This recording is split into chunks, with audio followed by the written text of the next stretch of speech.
Not yet. That's in a later session. We're here to do Icewind Dale shit. Speak about how our brother is a murdering machine. Look into why one of our friends has now become covered with magical arcane tattoos. That's the shit we're into. So, let's get this poppin'. If you are interested in earning a point of DM inspiration for your party, for yourself, for this session, please give me a recap roll into chat. Damn. Right off the bat.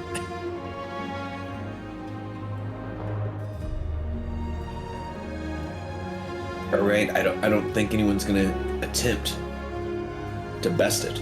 So, Akia, you are sold the recap. All right. Last time we left off, I believe,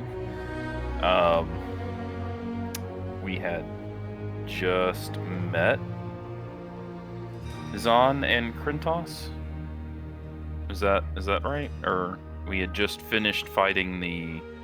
No, that was this episode before last, and then we fought the... Was the fight with the Basilisk last session?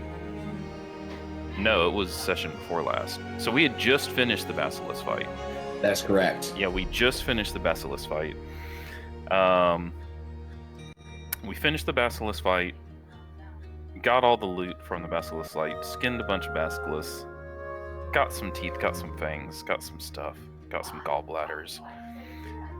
We started exploring the rest of the inverted tower. Turned out we were on the bottom level that we could get to, that was physically accessible to us at the time without tearing through bits of tower. Went into one room, we discovered Erythor, or Erythor's body and spellbook. Lotus then inside of an invisible chest, which was pretty cool. Lotus took the spellbook, opened it up, took a look, and had her mind transported through time, way into the past, it seemed.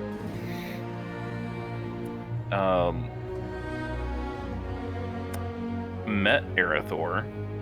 Erythor entrusted her with her spellbook and all the spells within.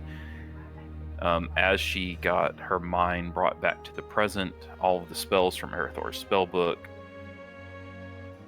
climbed onto her body. She is now basically covered with tattoos of her spellbook, of Erythor's spellbook. Discovered some wisp in the room.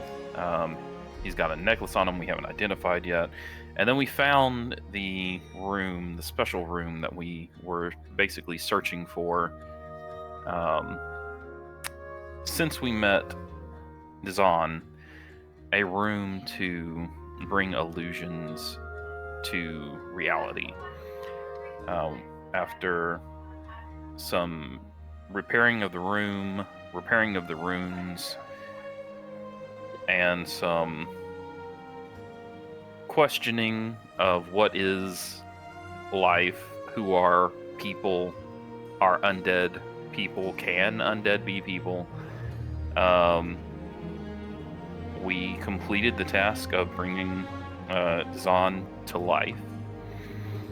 He joined the party, and with our other B team members interested in such things,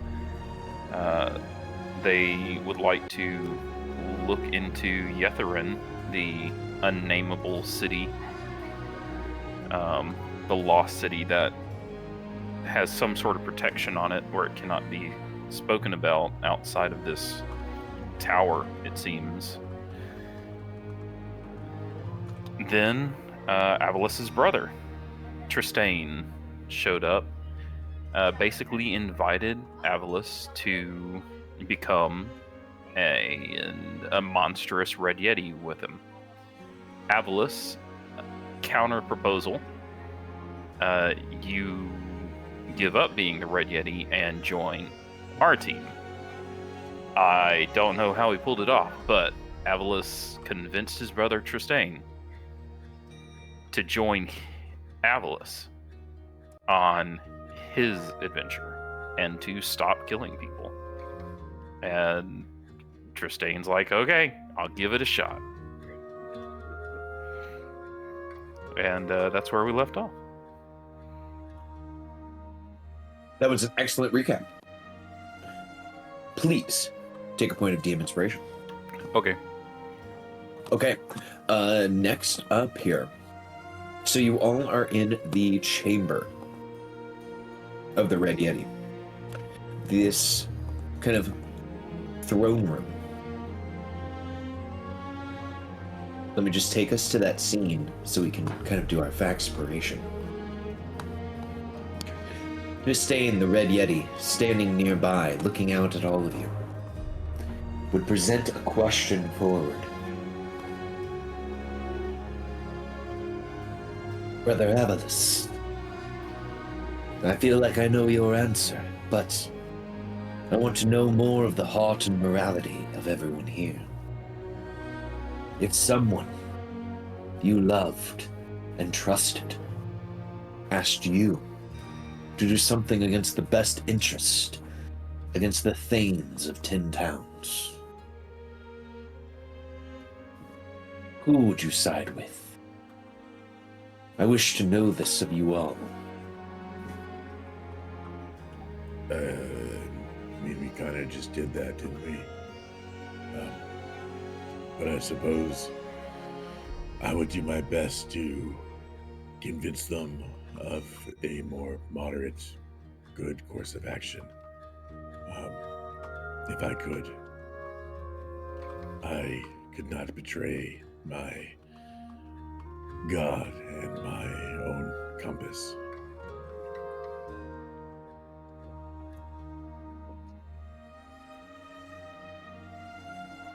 We have only known each other as fully grown Eladrin for a short time, but I can see that your morality and your sense of self is stronger than many from our tribe and my own brother.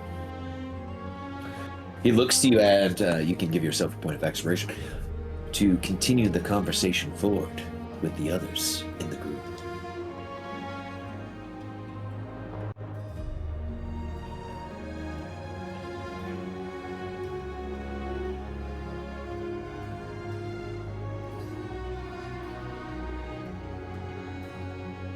Avalus will, I looked at Gaiman, the closest one to him, and kind of motioned for him to. Well, my brother wants to know, Gaiman.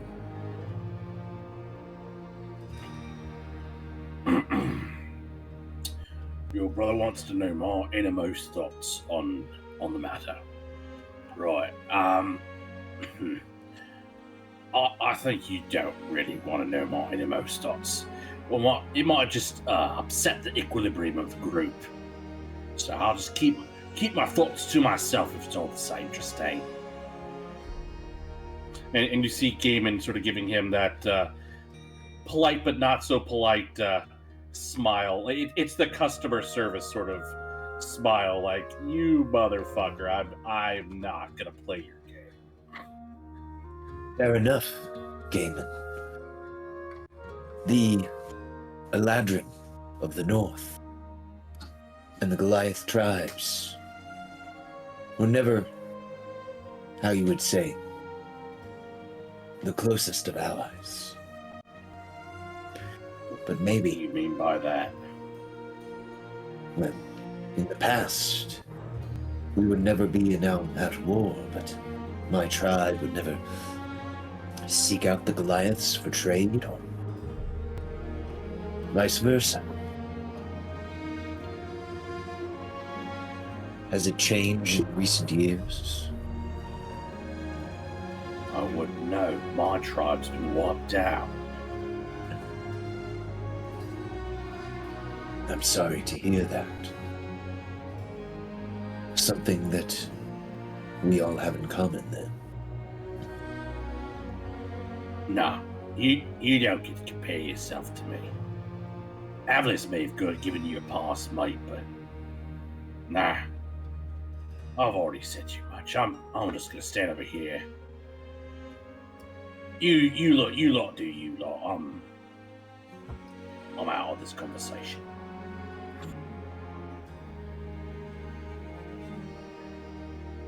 Even you can give yourself a point of expiration. If The it Red helps, Lady. he often thinks everything is evil.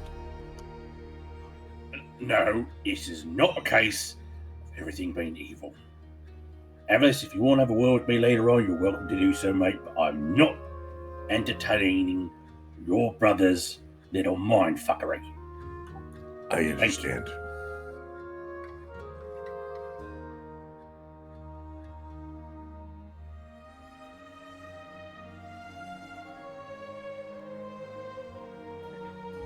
Alicia, you've got a pretty, upright sense of, what is. What say you?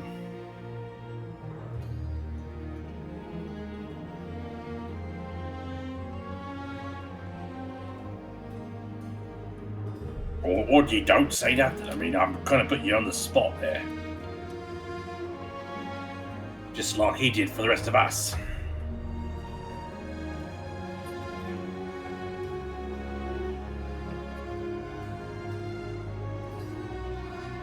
Did we lose Lex? Yeah, Oh, can't hear him sorry. if he is I didn't speaking. realize you said it to me. My bad.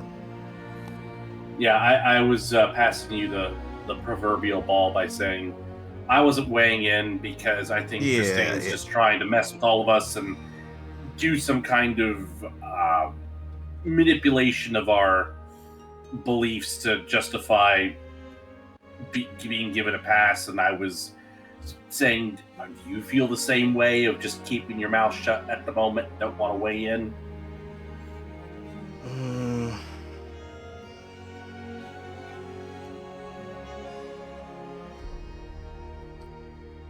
I'll entertain the question for now, but I won't go into further details. I would say it very much depends on what that person is asking. I have my beliefs and I have my faith. Those usually guide how my decisions go, but it would depend on the task that is being requested. That is all I'll say. Pragmatic answer, to be sure. Maybe to help guide our discussion. Imagine you are being asked what I asked of my brother before I made my decision. To join him in a campaign where we make the rules.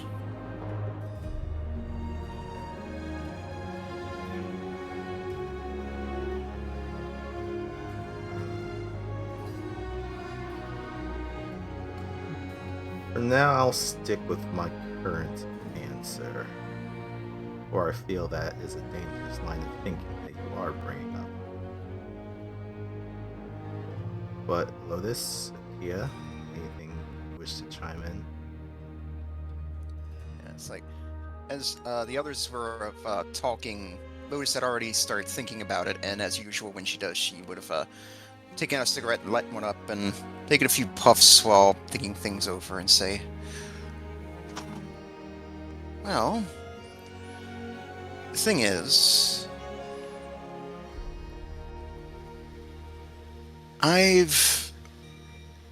my mother was the leader of what's known as a union, a group of like-minded people who fight for their rights and to be sure that they're treated fairly by those that rule over them. As such, it's always about what's best for your group, your comrades, your allies. What's the best for them?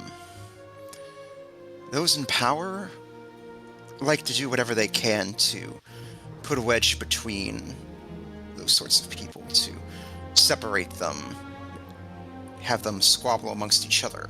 But we should not let that happen. Your friends, your family, your allies, they're the ones that matter most. And even ones that you seem to trust, if they try to put a wedge between that, you should disregard it.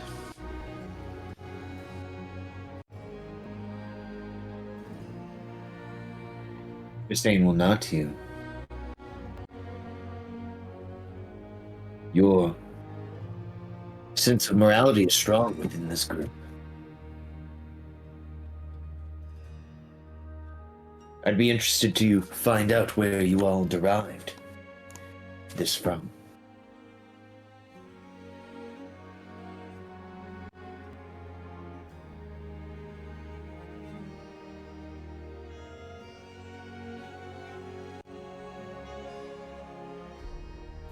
And what about you? Oh, yeah, go ahead. Go ahead. Yes, Kia. I'm actually quite curious on your thoughts on this matter. Well, I understand that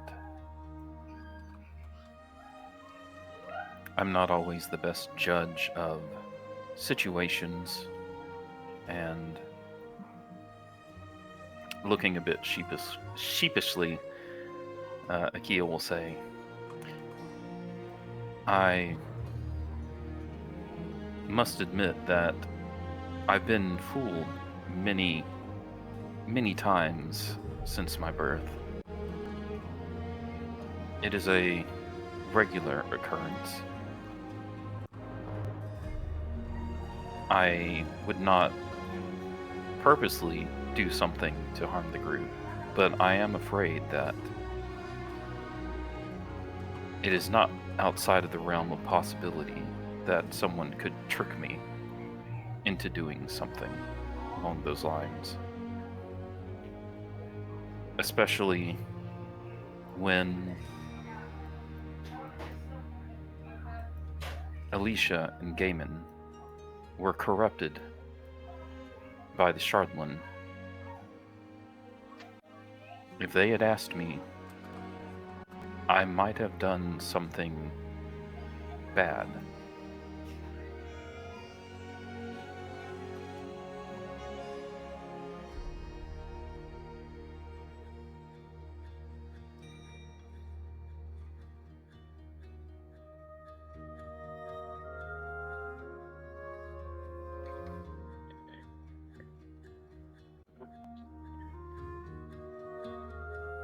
The former Red Yeti will look to you and nod. I You will can try and work on this.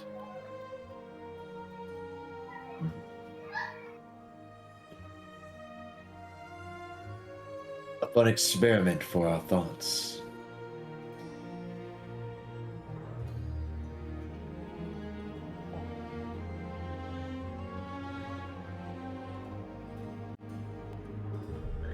The Red Yeti will say, and you all can award yourself a point of faxpiration.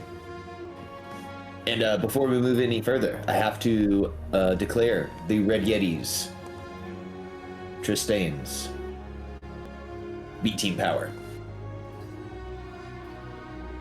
So, as a bonus action, you can activate Is Blood Frenzy for the next minute. The person that activates it gains advantage on melee attack rolls against any creature that doesn't have all of its hit points. Shillelagh! Shillelagh indeed. His passive ability is Snow Camouflage. You now would have advantage on dexterity stealth checks made to hide in snowy terrain. Sweet. Avalos turns to a fox, you'll never see him. Mm-hmm. Just like our dog Grace when it snows out. Oh my gosh. We lost her several times this past winter.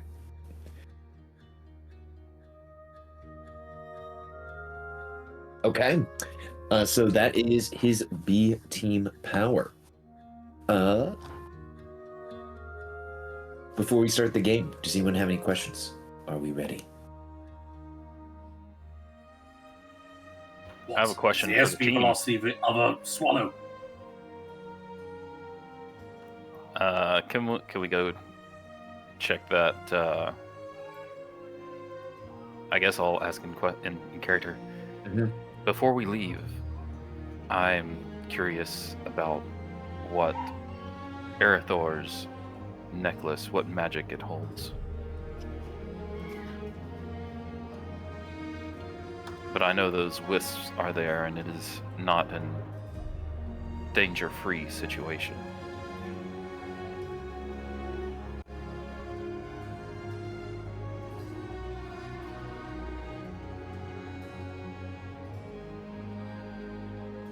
I think you should take the necklace for yourselves. Raid this tower for all it has worth. Justine would tell you. Yes, because that worked out so well for me. She says that she's sort of like just motions at herself and the magic runes covering her body. Well, Lotus is right. It did work out very well for her. Kia, you're not familiar with what sarcasm is. Oh, he is, and he's yanking your chain. Avos looks for a chain. Where is it? Yeah, he's like, I don't see it. Watto's got it somewhere. no. Yeah, I walked into that one. Mhm. I mean, I don't know if you walked into it, but you might have tripped over it. I understand what sarcasm is. Lotus genuinely enjoys the magic power, I'm sure. Well, I probably would It enjoy looks it very better. nice. Thank you? She says, sounding uncertain. I probably would have enjoyed it better if I would have, had a bit more time to think it over. I mean, tattoos something I've considered in the past, but I always worried that I'd change my mind later, and it's not so easy to get such things removed. You As you. Go ahead. You might just need a more potent paper to place them down on. Yes. Maybe a spell book. Well, Watto did say we might be able to find one back in Bryn Shander. Or some prepared spell scrolls. That might work as well. I am curious what all of these are.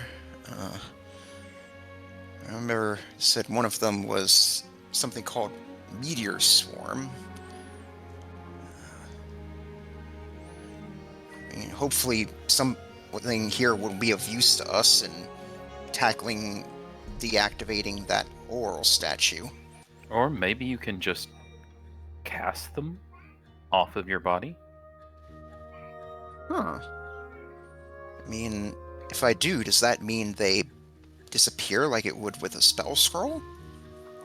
Maybe you Probably. could try with the weak spell.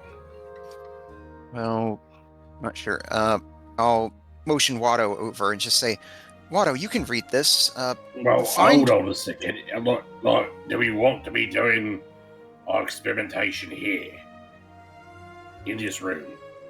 Do we want to, get this necklace if we're gonna, and then, head back up to the surface? I'd agree with Gaiman. Yeah, doing so in the open air is definitely a much better idea. Don't want anything literally falling on top of us here.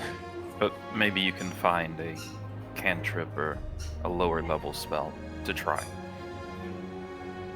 Well, still, in the meantime, Watto, how about this? You look over what you can here and note down some of the spells on here.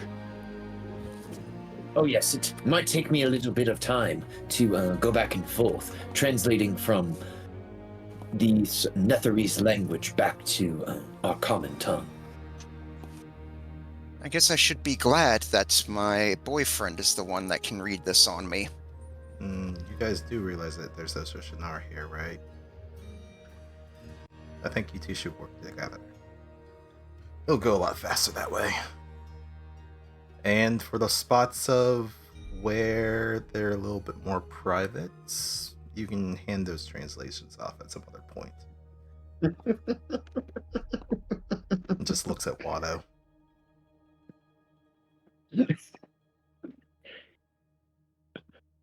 All right. I think we're gonna head back to the necklace. Then it sounds like.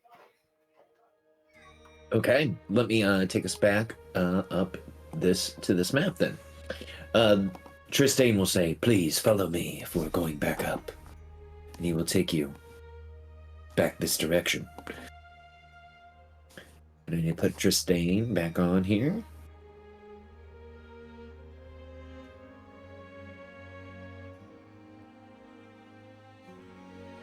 And we all should be back in the level of the Lost Spire of Nitharil. All right, everyone, get in a position in case the wisps decide to attack us, I suppose. I mean, it's kind of a crowded hallway.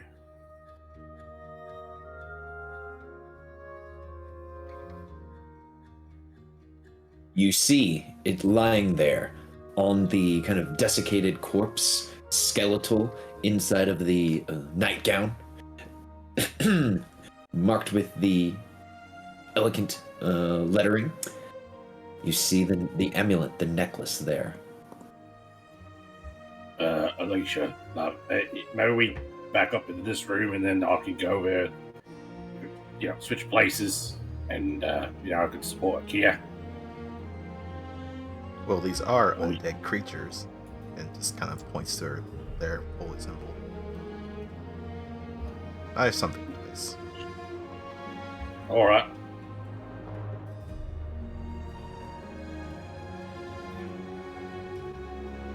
Are you gonna go in or? Oh, you can go in front. I can do what I need to do from here. All right. Just eat a bit of a. Sorry, I had a big breakfast. All right, let's do the damn thing.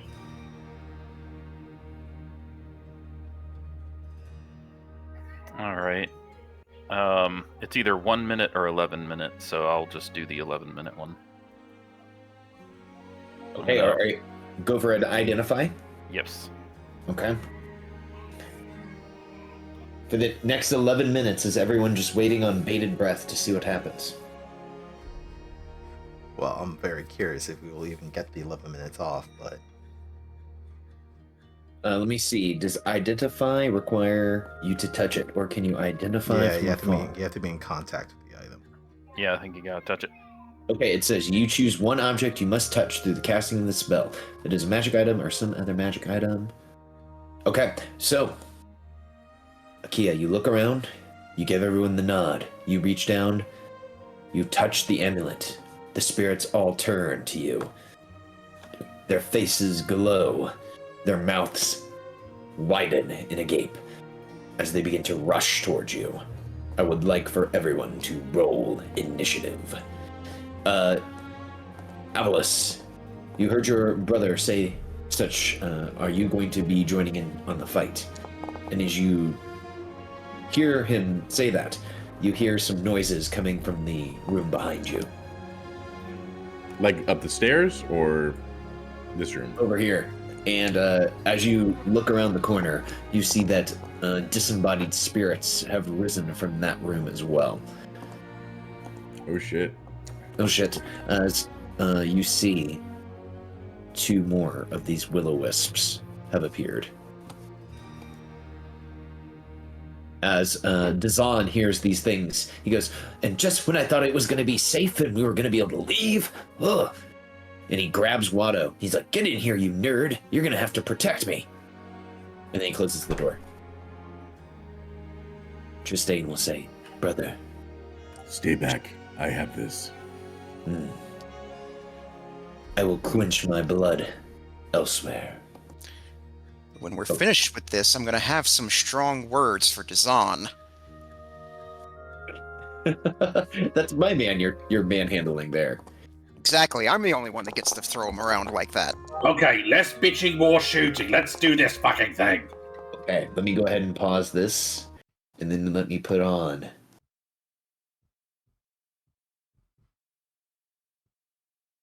some fighting music. Okay. I mean, I rolled like poo. One of them got a Last one. 27. Yeah, will the wisp pass? That's legitimately the only thing they have. Okay, so the will-o-wisp, the slushy will-o-wisp. You all know that the slushy will-o-wisp is indeed grape flavored. Okay. That's some horse shit right there. Oh man, I was hoping for Coca-Cola. Fuck Coca-Cola, blue raspberry. Yeah. Guys, This is the divisive thing. This is what breaks the party. way back when we asked that question, what could happen to break the party apart? And everyone was like, nothing. With steel. Blue raspberry. It was the question of what sorry, this is just so funny. Okay, the will-o-wisp. Y'all motherfuckers flies all through. got it wrong. They ain't no purple or not grape flavors. It's purple. Get it right. Purple. It Red. is. Listen, it's not purple, it's not red, it's just pure diabetes. Diabetes. Yeah. Can't say that without a mustache. I have a mustache, thank you. There you Now, go. my mustache is not nearly as mustachy as that man's mustache, but diabetes. I don't like that thing had a target over me. Don't do that. It's coming toward you. Don't do It that. looks at you and it says, "You talking about purple flavor, motherfucker?" It doesn't say that. It just goes, "Yeah." And then it tries to shock you. Oof. Yeah, that hits. It deals you 3 points of lightning damage as it comes over and just shocks you. It can't use its consume life ability, unfortunately enough. So,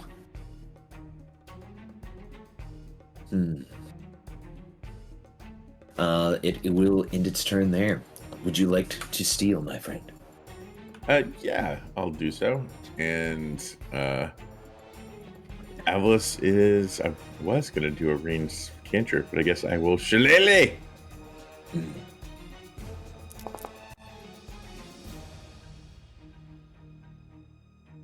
Does magical bludgeoning hit? These creatures are not immune to magical bludgeoning, so yes, it does hit. And I do not have a second attack, so that is it for me. Do I have any Control. bonus? I'm not wild shaping, and that is literally my only bonus. I mean, you just. Oh no, need bonus was another- shillelagh. I'm sorry, shillelagh was my bonus. So I will pass to Alicia, who is on the other side of the wisp.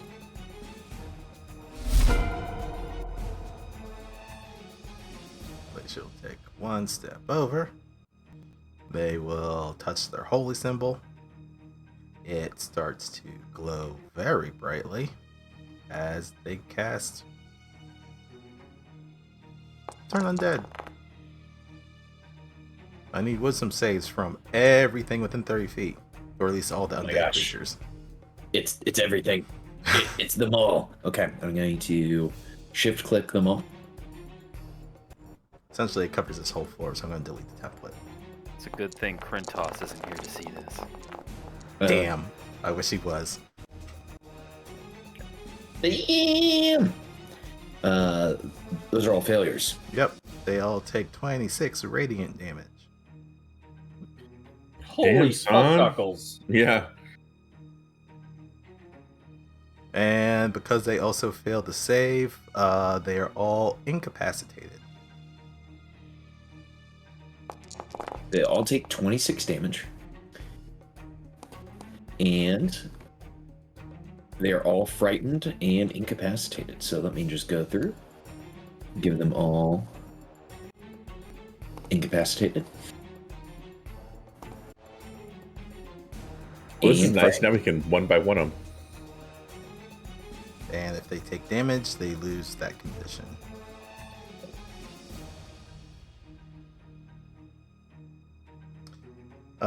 So that was my action. Bonus action.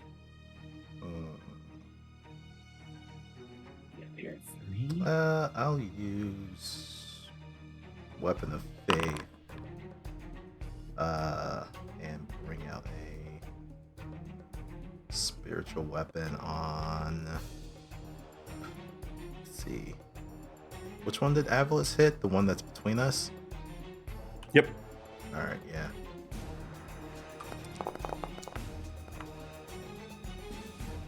Uh, 15 to hit that one. Don't know if that hits. A 15 does hit the slushy will-o-wisp, and it takes full damage from force. Bonk. That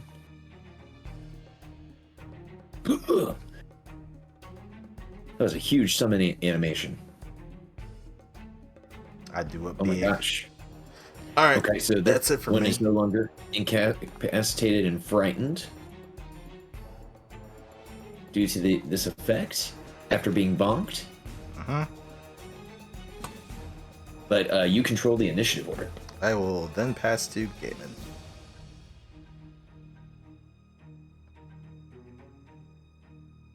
Gaiman, you see all of the will-o-wisp in this room were like floating, looking menacingly, charging electricity, and then they all kind of just like all plop down to the floor and look just like limp. Okay, Gaiman is going to step into the doorway, look at Alicia, and say, "Really? You're stealing all my goddamn fun." And he is going to. I'm undead. What do you expect from me? I expect you let me have a little bit of fun. And then he's going to grumpily go over to whichever this one is, and we're not gonna rage, but we're gonna heft Lucille. And we're gonna swing on it.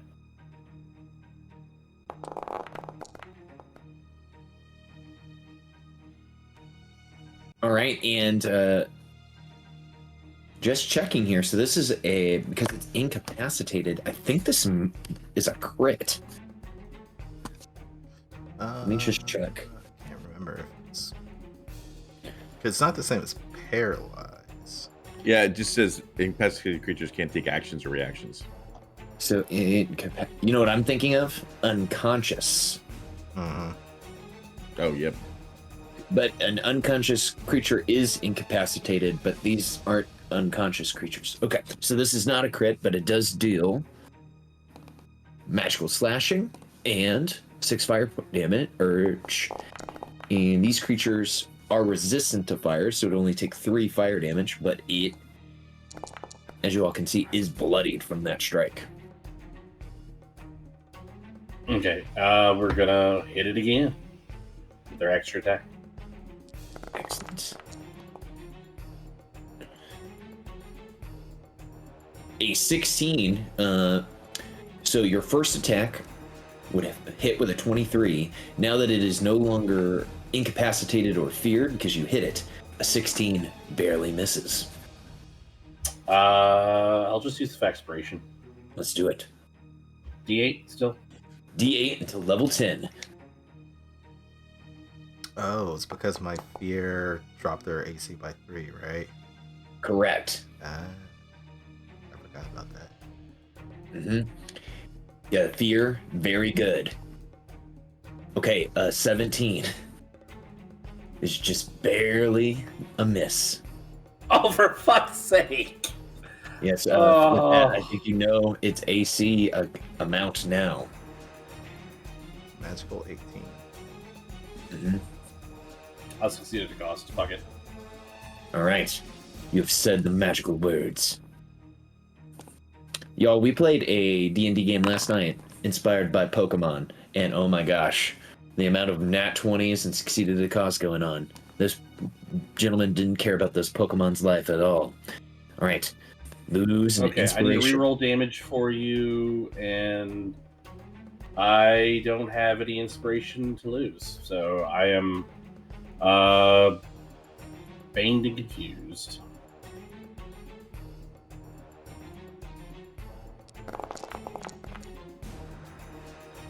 Alright, here's fresh damage, and do I get to the charisma and intelligence saves I have to make? Those are at the end of my turn. Right. So you'll get to make them this round. Okay.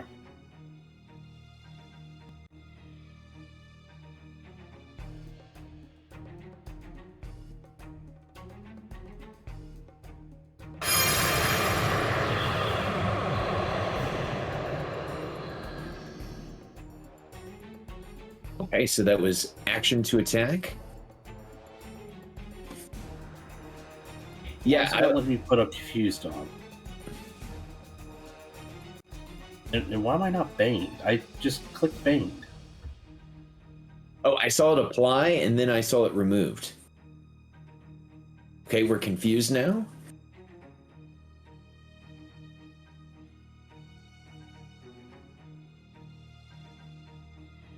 All right. Which one is it? Is it the charisma save for baned? Yes. Doesn't matter. I'll try and get the confusion off first, I guess. Confused, bad status. Not a good one. Well, you're no longer confused, but you're still baned. Okay.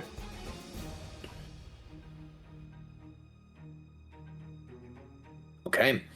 At the end of your turn, you're baned by the power of Tom Hardy, but now the extravagant, not as cool as the slushy, will steal.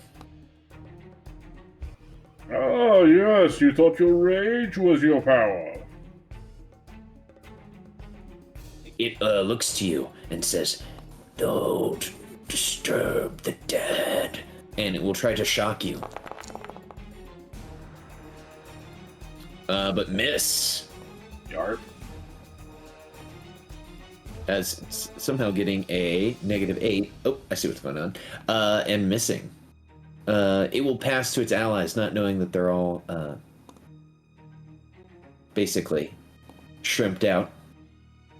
So it will then pass finally to Akia. All right. I see one in combat with Gaiman, so I'm gonna go up to it and attempt to punch it, I guess.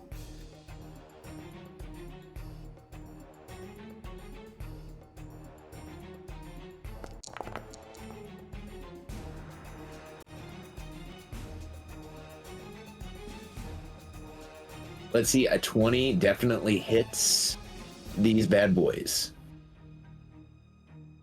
And let's see, for 6 thunder, this creature takes full damage from thunder. It is indeed on its last legs. All right, one more. How do you finish off this creature? I think I just punch it and it just sort of explodes in a little sound wave, and it's gone. Absolutely.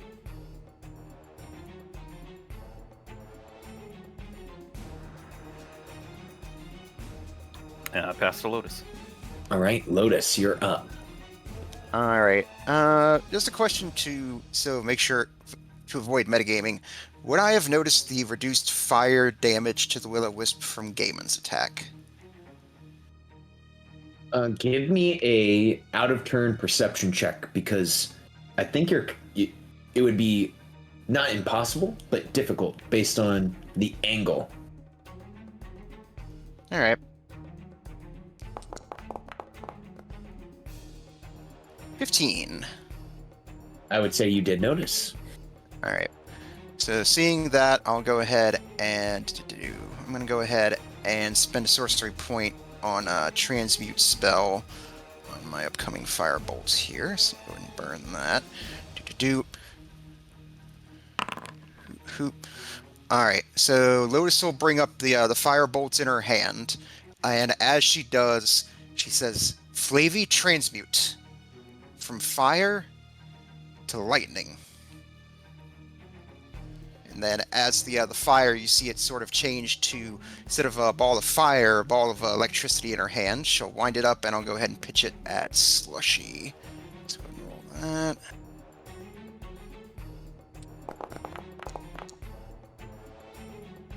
Right. So 25 for 16 lightning. As you hit this creature with lightning damage, the lightning crackles around it and then is absorbed into the creature's biomass. He's like, fuck. I guess you didn't notice it did lightning damage to Avalos earlier either. Right. Oh. It is immune to lightning. But now Alright, you guys know that. At least it doesn't heal it. Alright, so Lewis will just sort of back up, and you just see her sort of like switching between cursing and human and draconic, which I guess if none of you speak draconic, it's just sort of like guttural growling. And I guess going into the next round, I'll go ahead and pass to Avalos since he's right there. Okay, Avalos will go look at Alicia and Lotus. I hear that these things used to be children. I wonder if they like Club the Seal. Shillelagh!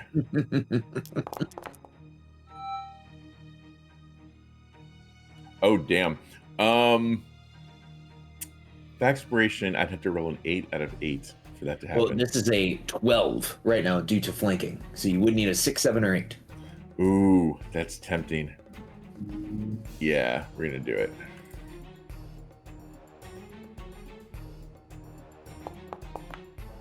Can I succeed at a cost? Is it? That would am put I- you to a 15? Yes, you can. I'll do This it. would be an 18. Here we go. Succeed at a cost. Lose one of your highest level spell slots if you have no spell slots still Oh, in. okay. Can do. I lose a 4th level slot. That is unfortunate. I know. Oof. 4th level spell slot to hit for 2 points of damage? I didn't even look at the damage. You re-roll the damage. Oh, good. What is the damage? Just a D8. Wait, that can't be right. At the top of your card, you can hit click to re-roll. It's like a little re-roll type of guy. Ooh, much better. 17. Perfect. Okay. That hits for 17 bludgeoning. Describe how you defeat this creature as it is smote. So almost like a really bad, like cheap 80s anime. Like his shillelagh swings are always overhead bonks, like two-handed overhead swings completely. Like he was at a carnival. And with this one, like he does it so hard that his legs like jump up comically in response. Oh, that's super cool. Excellent. The creature is defeated.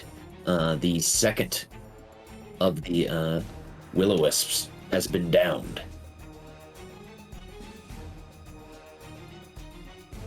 I was trying my hand at, whips. And he'll do as before and pass to Alicia since she's closest. Willow quips.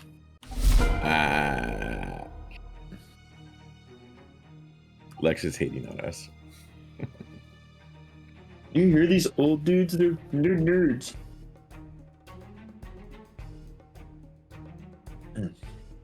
Whoops, I was on mute. He was calling us nerds. I didn't want the stream to catch it. Second verse, same as first.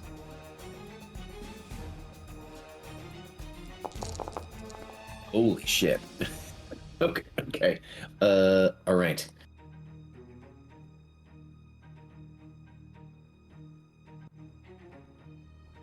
These will-o-wisps do not have strong wisdom.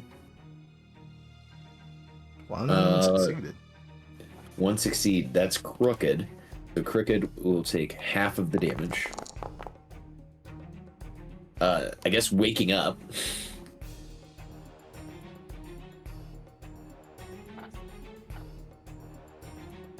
But the others are going to be still under the effects of the spell effect of the magic action. Some would call it. Yeah, I don't know what's going on with the dice. It was happening last night too. I don't know if that was a recent update. I'm going to have to look into the settings because it's like significantly affecting performance, in my opinion. Yeah. Oh.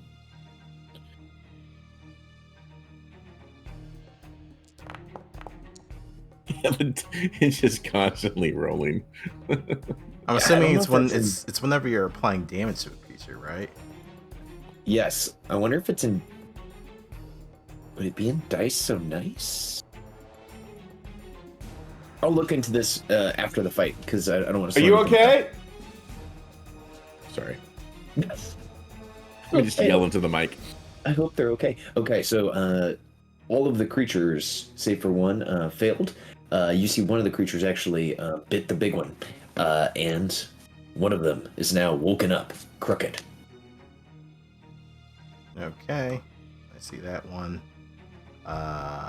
Move spiritual weapon to get next to it.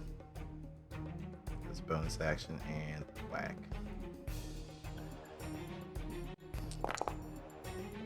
Ooh, that's not gonna hit.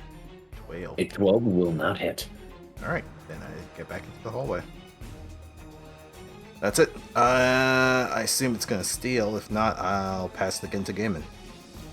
Right, Crooked will steal. This might be its last action of the night. Okay. It's going to pass through this direction and say, "You shall not take from the grave." And it will attempt to shock Alicia. But a 15 will miss. And it would have done minus not a whole 4 lot damage. of not a whole lot of damage. It would have healed me. Oh, And it will pass to Lotus. All right. It was just like, all right. Let's try this again. All right. Once again, I'll transmute spell. Doop. All right. So bring up the fireball. It's like, all right, Flavy, let's give this another go. Transmute thunder. All right. Now I'll go ahead, target the one in the hallway here, doop, and go ahead and chuck my thunderball at it. It seems to take, waiting for your attack roll here, full damage from thunder. All right.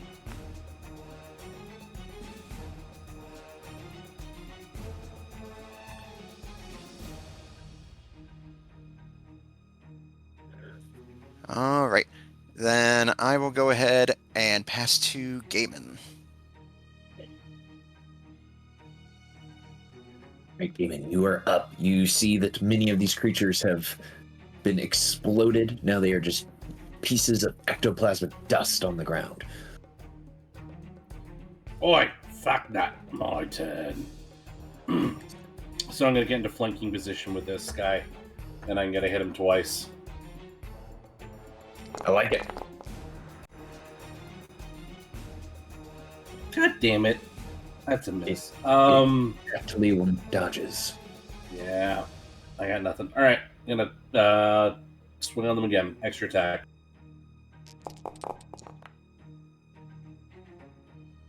That is a hit. Okay. As you deal 9 slashing, 1 fire, how does this creature die? As I cleave it in two, the pieces sort of drift apart, and then kind of like if you put a 9-volt battery to steel wool, it like fire just rips through it, and then poof, gone. That is a cool description. Also, everyone, I learned how to change our hand towel all on my own this week in the gym, and it required 10 9-volt batteries for the automatic. Anyways, you defeat the creature. All right. What's movement? It's 15. All right. So I'm going to go back in the room, squeeze into this corner, and then is Kia gone yet? Kia has not gone yet. I'll pass to a Kia. Try to set them up the flank.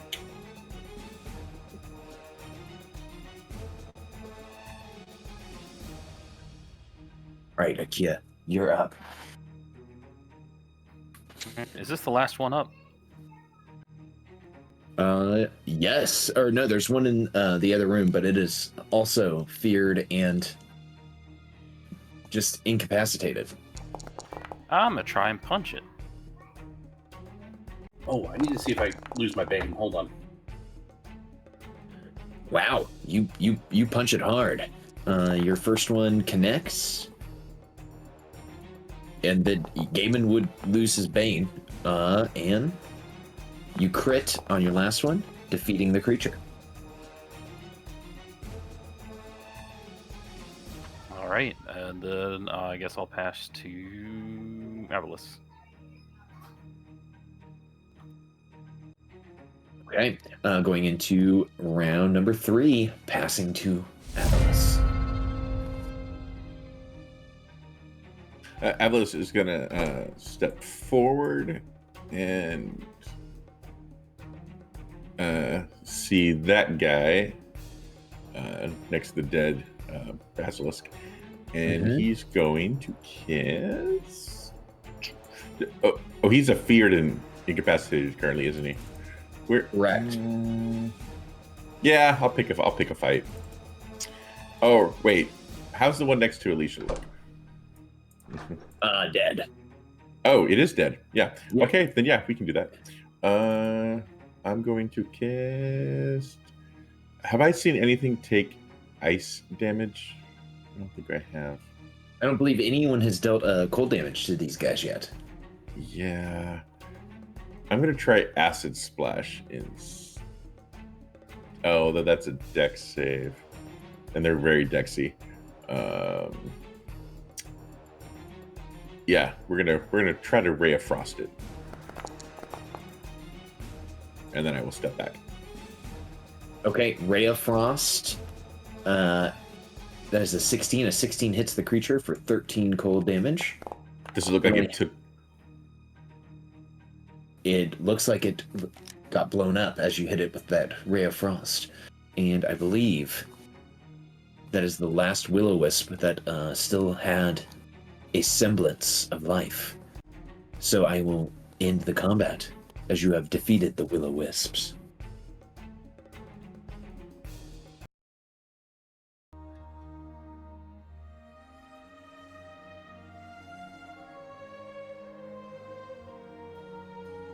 The skeleton Kia was investigating lies on the ground in front of you.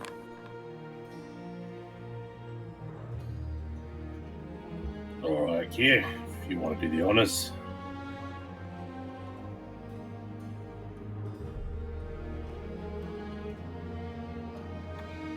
I'll scan it. All right, only taking a minute to do so. Let me 11, tell you. 11 minutes, but yeah. Oh, you're going to take 11 minutes? Yes. Okay, during that time, Tristane will come back in and say, Brother, I'm proud of you. Your battle prowess is quite formidable. It does make me sad that I did not get to see you take on the mantle of the Red. I see greater things in our future.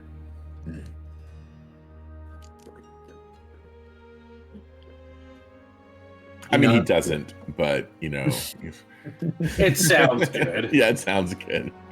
He does say, does, Perhaps you will join me on my hunt for the ancient white dragon. I figured he'd like that. I know of who you speak, he says.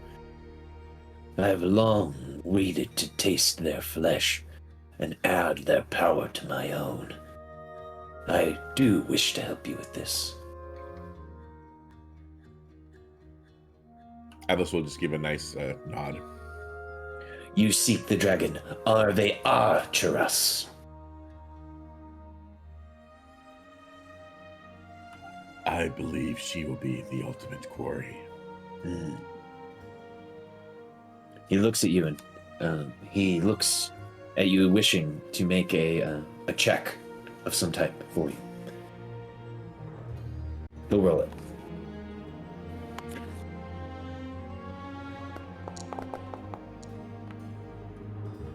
Just kidding, he fails. Okay, as that is going on, the nerd closet is getting quite rambunctious.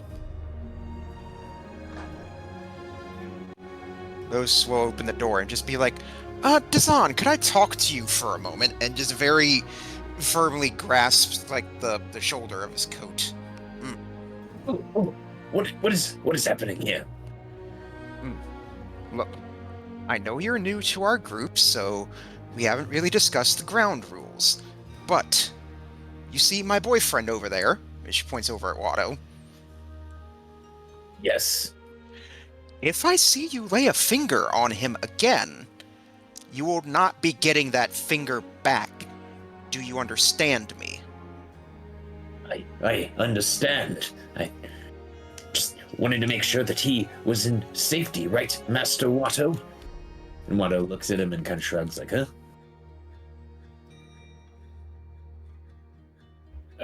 Is everything all right here? Oh, everything's fine. I'm just making sure Dazan understands, how personal space works.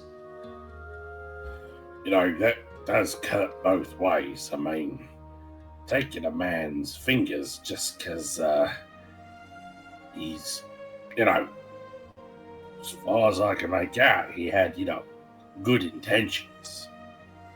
It's not like he's trying to steal your boyfriend or nothing. Just,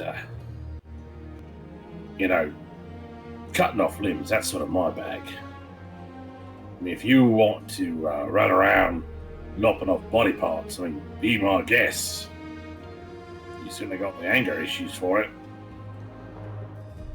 Lotus actually blinks a couple times and she shakes her head like, all right, I'm sorry. I think I'm getting a bit stir crazy in here.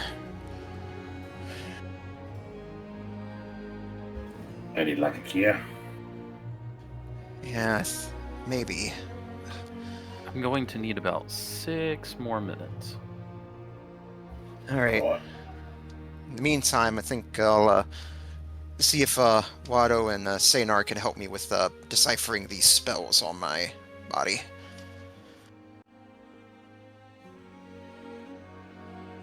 Well, come here, Sena will say. Let me take a closer look at your scale. Very well. She'll just hold her arms out towards them.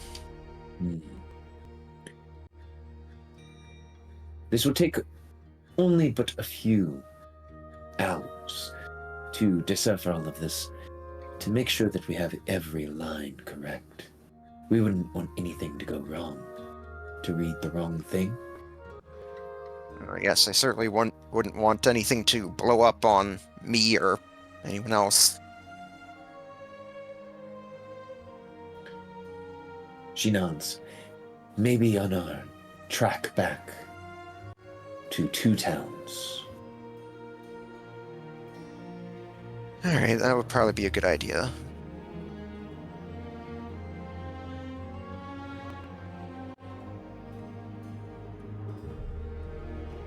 And they will begin to start looking you over.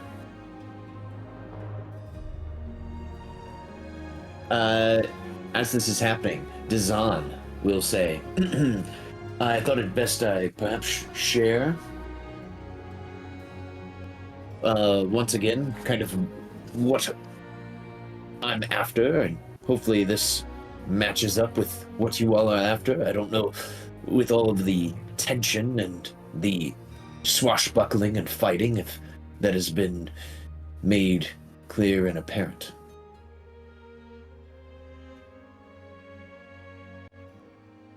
So, just to recap, you are part of the Arcane Brotherhood, is it? He nods. Yes, I am one of the members of the Arcane Brotherhood from the city of Luskan.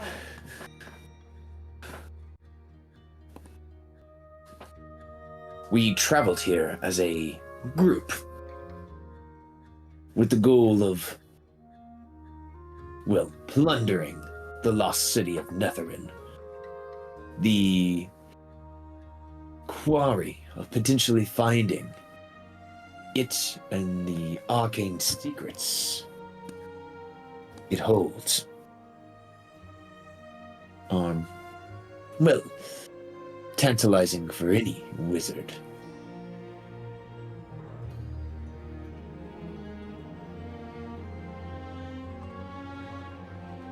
I came here, and then we kind of agreed to all split up and do our own thing.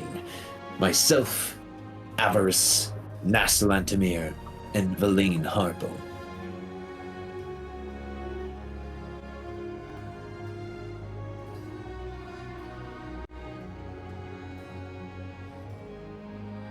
Do you have any regular communications with them as to update each other on the progress, or is this just gonna be complete cutoff from one another? Well, Hmm. my original body may have, but since we split apart, I'm afraid I'm in the dark on any regular contact as much as you all are. I believe I read a book with the name Harple in it once.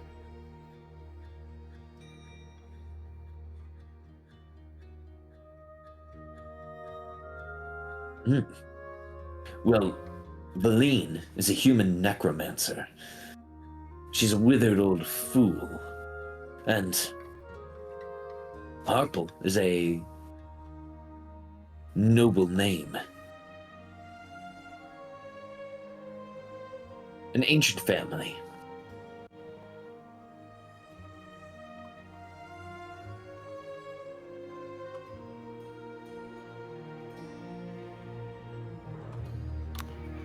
Can I do a history check maybe? See if I know about them? Sure. You can attempt a history check on the Harpo family to see if you know anything about them. Try that too. Isn't anywhere. This is going to be a pretty tough check. Sure. I'll throw in a Factspiration. I'll leave my word it is. All right. Akia would, in fact, know something about the family. Alicia, unfortunately enough, it is almost too obscure to know much about them. Yeah, I once read a story. There was a drow and some harples and they sort of have like a family commune thing going on, and generally well-respected family. Nuts. Yes, they live in a kind of a hoity-toity estate known as the Ivy Mansion, overlooking the town of Longsaddle in the northwestern parts of Faerun.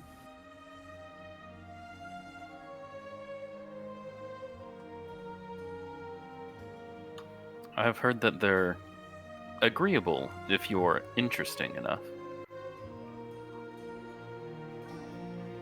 Dizan's clone will nod to you. I agree. But her family name would help her here. Cut off from everything.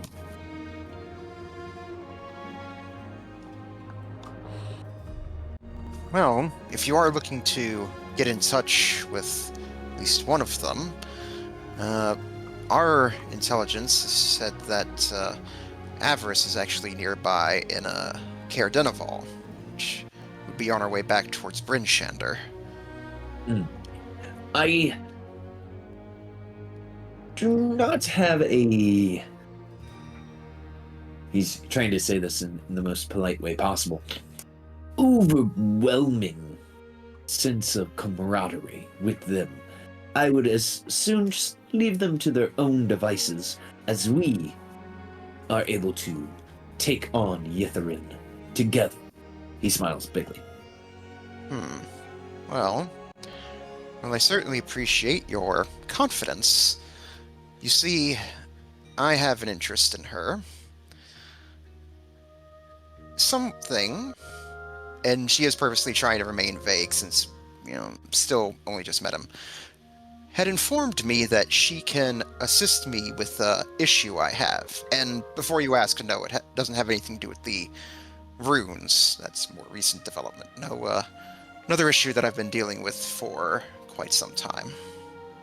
Ah, Still, maybe we not mention Yetherin to Avarice. That is a good idea.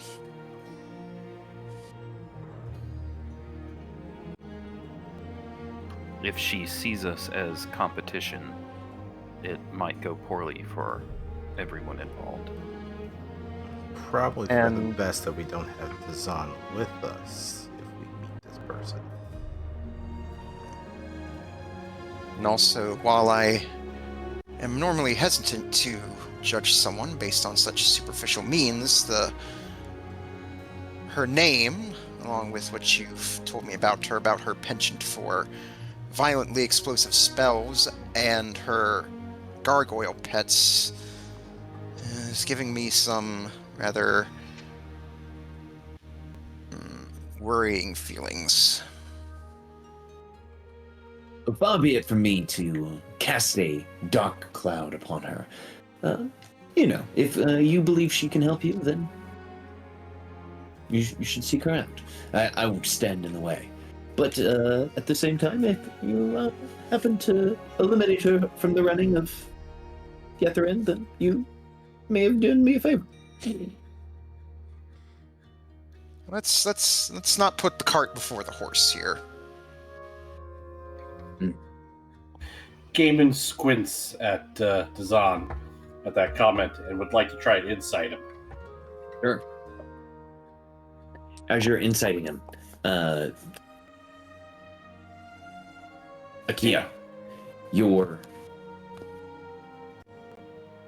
identify finishes. The amulet on the skeleton is an amulet of health. While you wear this amulet, your constitution score is a 19. It has no effect on you if your constitution score is already a 19 or higher while you wear it. It does require an attunement.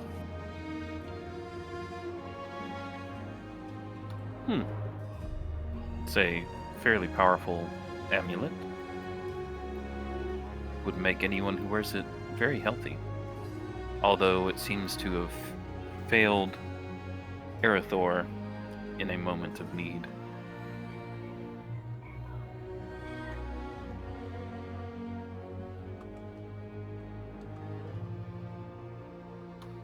I don't feel it is dangerous to leave it here.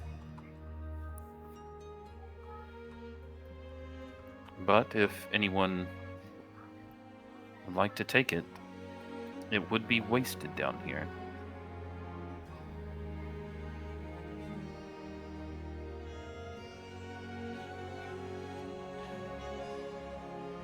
Well, I already have one magical necklace, but I'll take it if no one else wants it.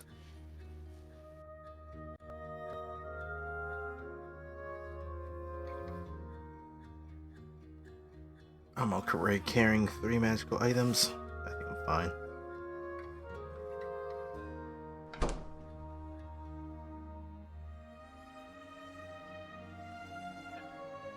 Did Avalis hear about the amulet? That looks like Oh, my he's an AFK.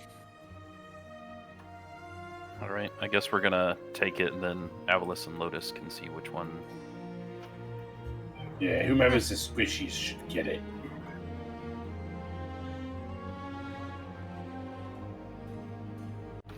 I think Avalis was gonna give Lotus the potion too, maybe.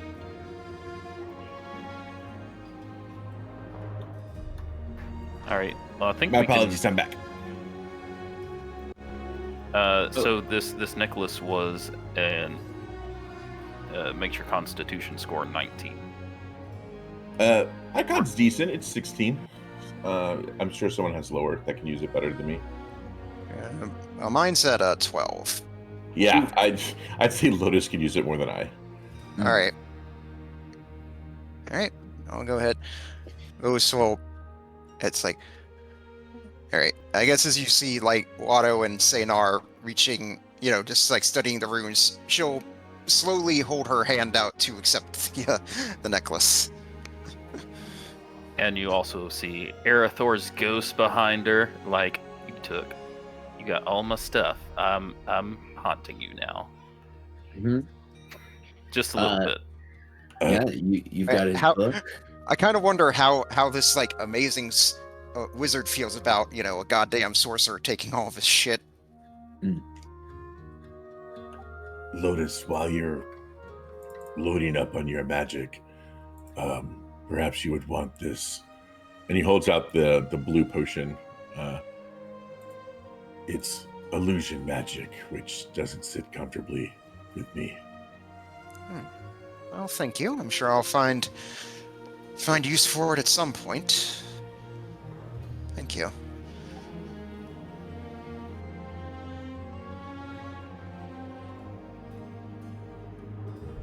All right, Lotus got loaded up on this trip. Yeah. Yep. So the potion will activate once you consume it, and you will gain the ability to cast a minor illusion at will. And of course, you will also gain the ability to cast major image once per day. Alright. I'll just go ahead and keep hold of that for now.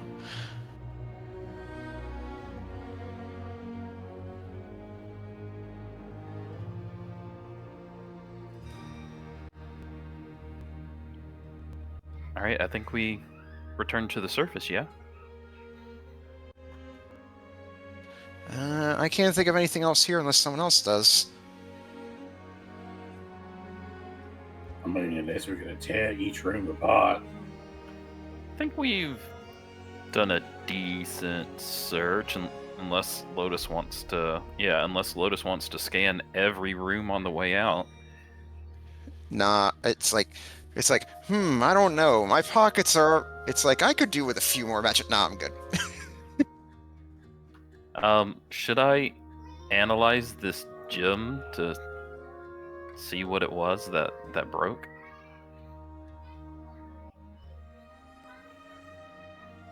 Do we want to?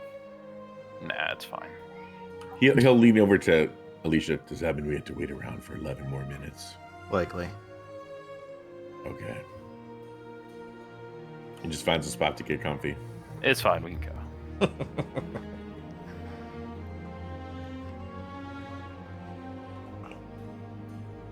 Though I am curious. Tristan, was it? Yes. But you can call me Tristane. Tristane, my apologies. Prior to this whole Red Yeti, I hesitate to call it a curse. I'll just say situation. Were you also a follower of Sylvanas, like Avalis here? No, I was not. I believe that was a later addition to your life, after our tribe. Is that correct, Avalas? Yes, I discovered Sylvanas well after I had been taken in by the Yeti, much to their consternation as well, that I did not worship the Rim. I see. Was your tribe in any way religious or more of spiritual connection? Not so much to a specific deity. I'm just curious to learn more about you. I appreciate your interest. His eyes are up there, by the way. He does have a wide chest, I'll say that much.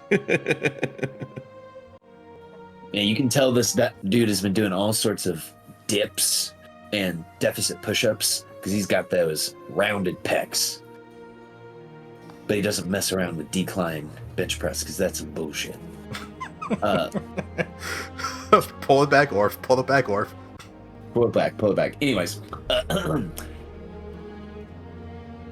our tribe worshipped Corleone as many Eladrin and elves do.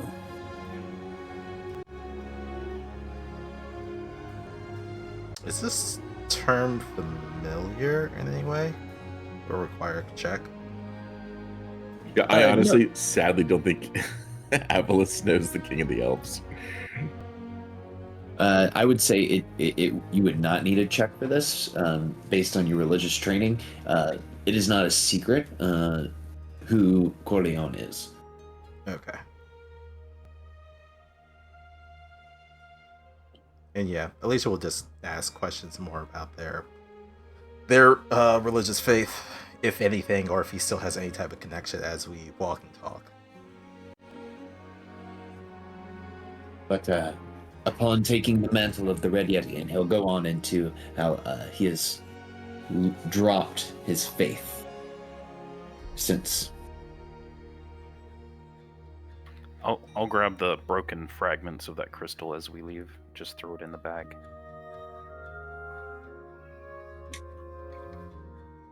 Okay. No problem. You now have the broken fragments of the crystal that was used to make illusions real. All right, you all make your way from this area to the first area you came through, passing by many of the upside-down structures, passing by the statues that are of the skeletal wizards, until you finally come to the slippery hole that you all did a slip and slide down to make your way here. When you get to the slip and slide hole, tell me, you all, what is your plan to make your way back up the slippery hole?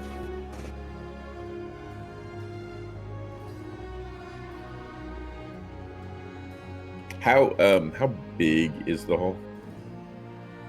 The hole was big enough that a spider-sized Avalus, I believe giant spider-sized Avalus, Yeah. could fit through.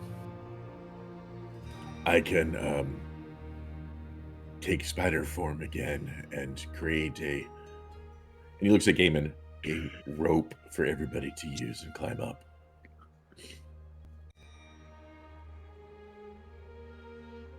Sounds good to me. If we can just get up, I think it was like 50 feet or so, and then there's like 150 foot of rope. Oh, sure. Well, I'll just spin 50 feet of silk. So Avalus looks to Gaiman and says, Perhaps you should watch this.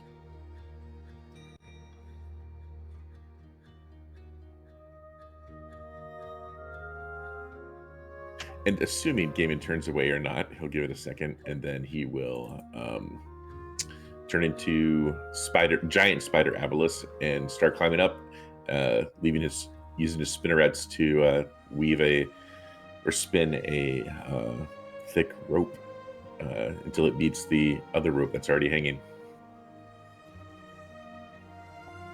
Excellent. Yeah, you managed to fit your spider-like body there and create a passageway for the others to start climbing up.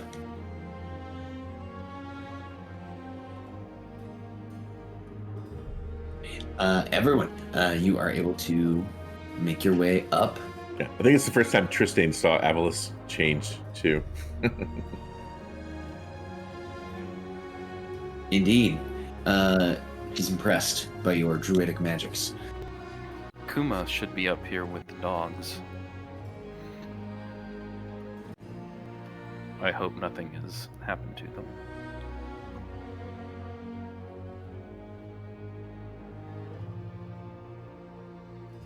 All right, several minutes of climbing later.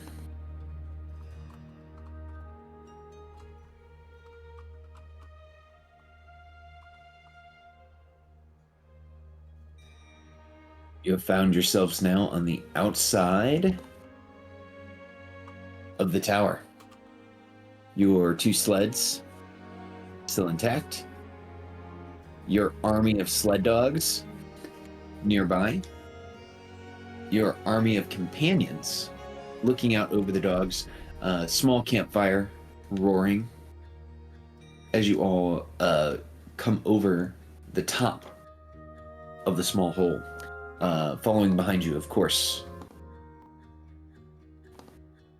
are the companions that you brought and then the companion that you met at the bottom. So, of course, Danica and Saynar crawl out, As and soon as- Trithane follows. As soon as I get out the hole, I try and say Yetherin. As you say it, the word pierces the air. You are not Huh. restricted from saying it.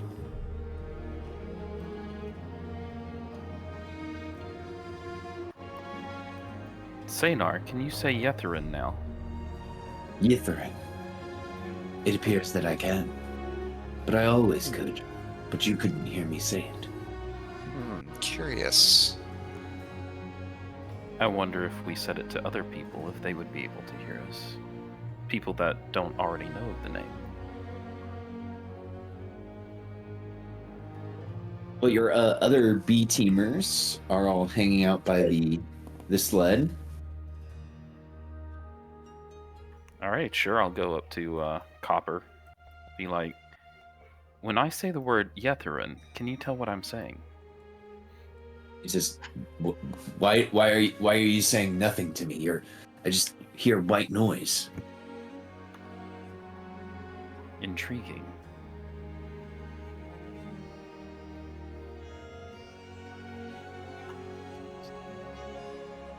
Then I'll explain as best I can. Mr. Nabernacker will look at you. That is incredibly confusing. Yes. It's just getting brighter and brighter. What is happening? I'll say what?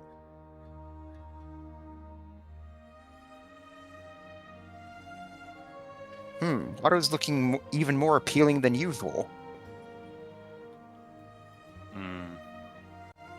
Is the appealing motto. As the Red Yeti climbs out, he says, "So this is how you have been getting around. These dogs." Yes, they have been. As you can see, they wear magical booties to make them the fastest sled dogs in the Dale. No, not you, Dale.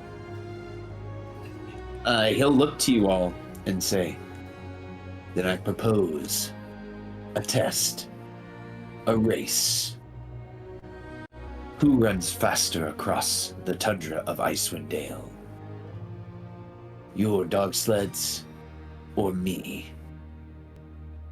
I mean, if you want, I can change into a super fast creature and eat everyone. That does sound like a challenge. But first, we should decide on a destination. Are we heading back to Bryn Shander, or are we stopping to search out Avarice? So, the reason we came to this tower was because we thought that there would be something here to help us stop Sybil and the statue. Just want to ask that again. Yes. Well, once the analysis of these spells on Lotus is complete, we should know if we have anything that we can use.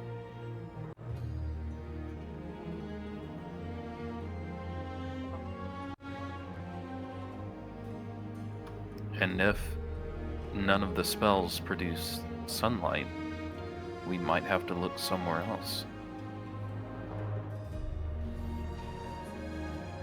Perhaps Watto and Saynar can finish cataloging the spell runes here, and once that's done, we can then decide our course of action. And this work could take a few hours, yes. Well, if we head towards Bryn Shander, it is an 18-hour trip. Well, we had already traveled quite a bit to get here, so we're probably best camping for the night before we head back out. Oh, Because it's evening-ish time, right? If the clock's That's correct.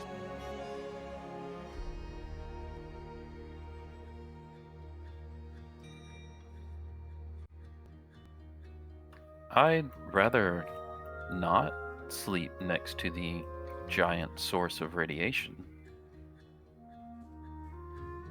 Oh, I 100% agree. We should probably find somewhere else to set up a campsite. Perhaps a cave somewhere might block out some of it.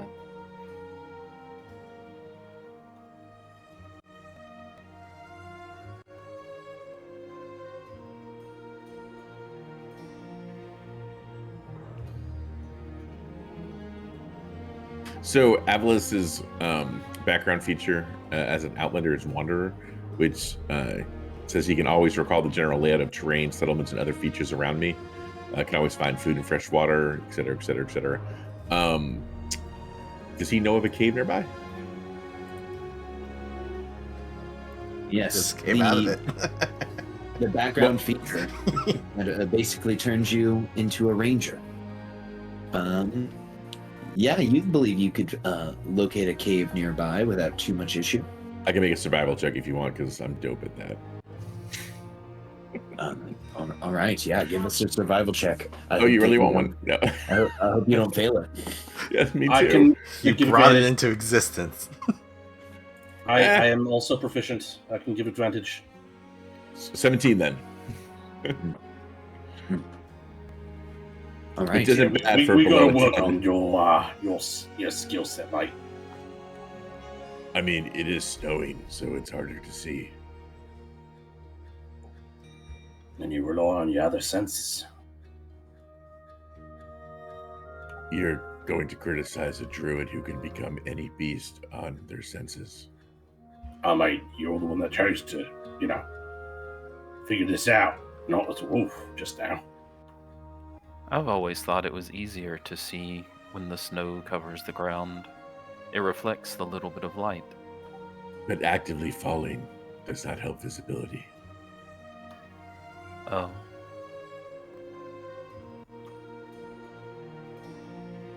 But it's pretty to look at, which helps visibility. Atlas is confused. From a certain point of view, mate, I think you're giving our lad and friend a headache with that.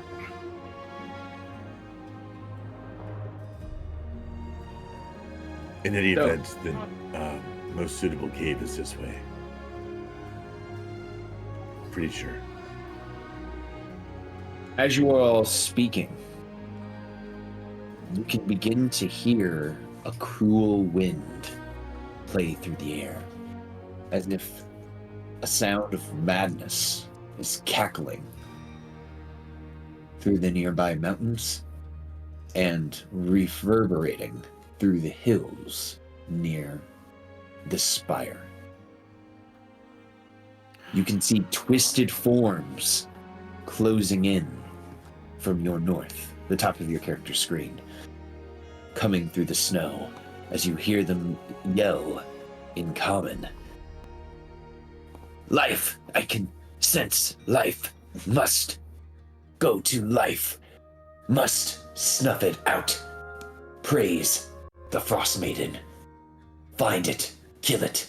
Destroy it. Sorry, but now? You hear crazed words. Oh, that's as such. from Alicia. It's like, I'm sorry, what now? Yes, and you can feel these creatures making their way towards you as they are trudging through the snow.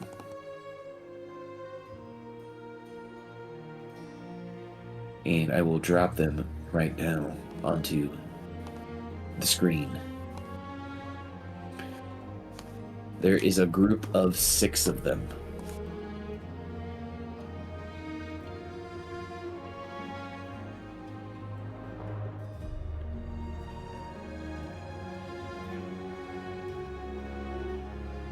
That have sensed your life. Have we encountered these things before? Was this a The session? Was creatures. these the sessions I went here? I don't believe you encountered this specific type of creature. I that's haven't making seen its it. way. It looks like a less wet version of the Draugr. That's a description. And they're rolling themselves into initiative as they sense your life, and they've come to snuff it out to praise the Frostmaiden.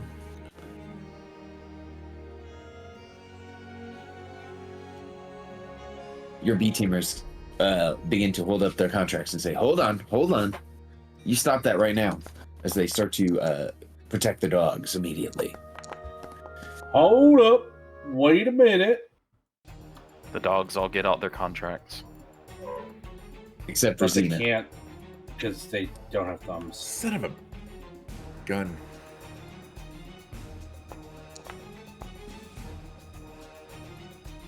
Once again, Avalos. Alice throws like poo.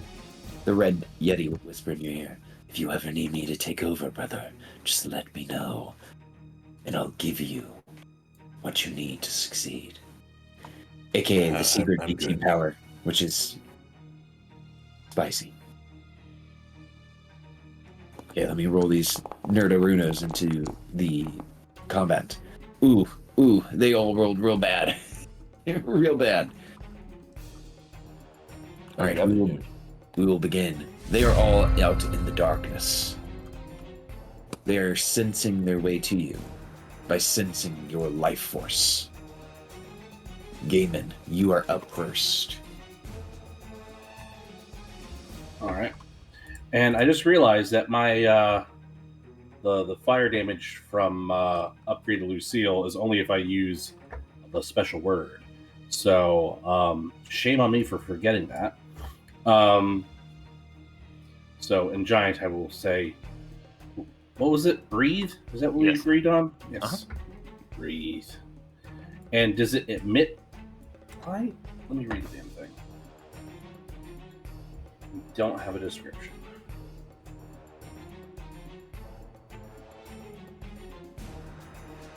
I don't think so.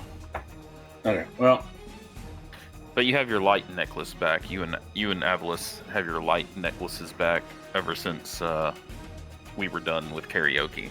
okay. I'm looking for these jabrones. Are they like? Can I hear them in the dark? Absolutely. So you would hear them coming from here as they're chanting about your life and wanting to Okay. make the Frostmaiden proud. All right. So I'm gonna whisper breathe. I'm not seeing them yet, but I'm just gonna bellow out into the darkness.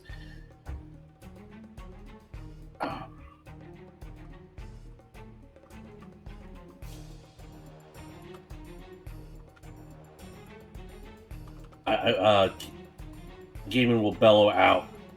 Sorry to disappoint, lads, but you won't be making her proud. You'll just be a bunch of piles of disappointment when I'm done with y'all. And I would like to taunt them. I guess I will taunt them for my action. Sure. What do you want me to do? Like a performance or intimidation? We will call it a performance here to try to draw them all towards you. All right. Well, that It's- went swimmingly. I mean, is it so bad that they want to kill him? Their devotion to ending life seems to not just be drawn towards you, Gaiman. It is being drawn towards everyone. I tried. All right, that's my turn. I will pass to. Who wants it? Avalos wants it if you're good with All that. right, I'll give it to I'll Avalos. take it because I'm just gonna throw bless onto everyone. Give everyone a buff up real quick, and I'll toss it right back to you. Sure.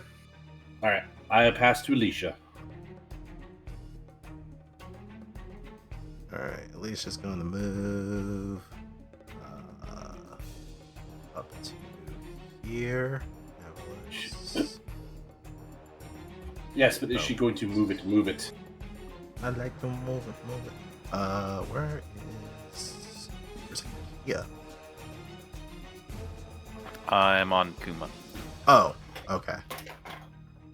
Then let me just make sure that's correct. Within 30 feet. Are you within 30, Cayman? Or are you further out? Ah, you're just shy.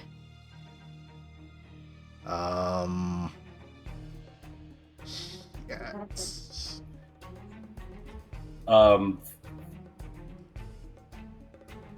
You know what? I'll hold off on that. Maybe next round I'll put it up.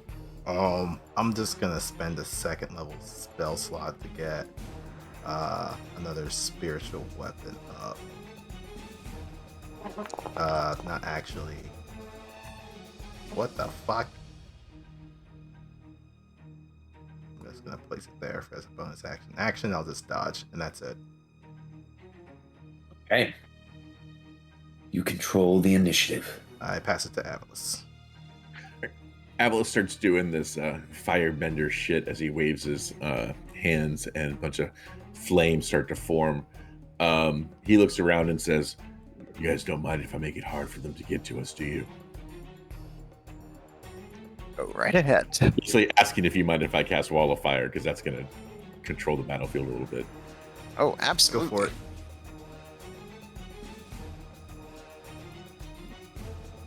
All right, how do you... I'm not gonna stop you, but as you cast Wall of Fire, Gaben's just gonna bellow out, "For fuck's sake, everyone's ruining my fun!" Because he really wants to hit shit.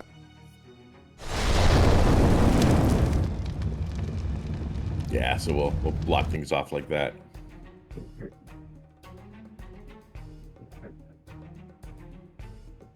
Oh shit. Yeah, it's going to be painful if they want to come to us.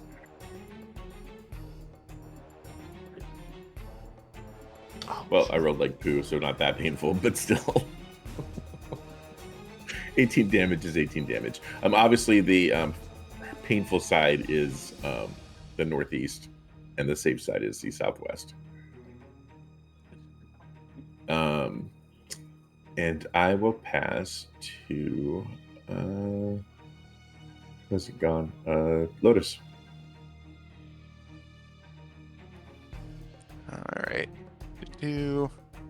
Let's go and take some movement here.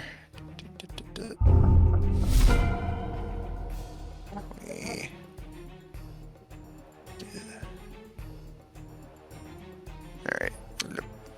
Here. All right. Let me check something real quick. All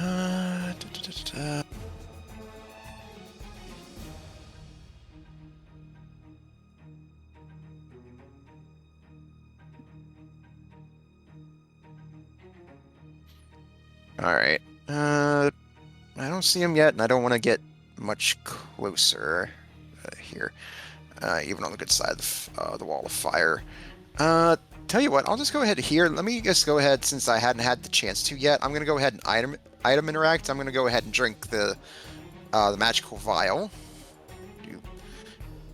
And I guess since everyone else is gone, then I will go ahead and pass to obligatory Berserker at the top of the enemy order. Okay, and just to make sure, this is the magical vial that gives you the magical powers? That is correct. While you're going through there, I'll go ahead and add those on through the importer. Sure. So, I already gave you minor illusion. So everyone around you, some crazy shit just happened. So as Lotus drinks this, her entire body becomes glowing blue light. Her eyes, her mouth, her nostrils are portraying the light out to you as the light of Mistra is filling you, giving you the ability to cast Minor Illusion of Will, and the ability to cast Major Image once per day. Very nice.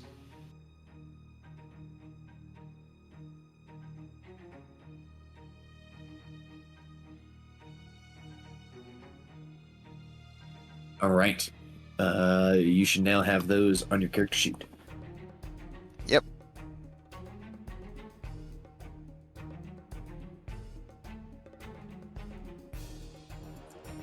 All right. Anything else for Lotus? Now that she is now glowing blue, everyone sees her. In the span of about 6 seconds, the glow stops.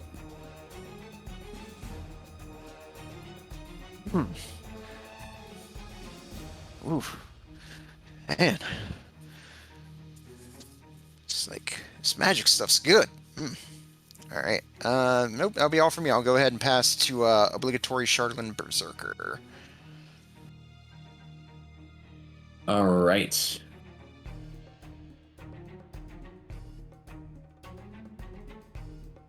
The Shardland Berserker sees that there's this wall of flame in front of it.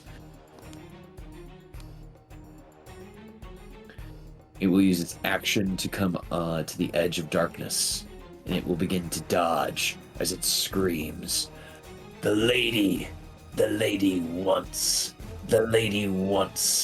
you dead.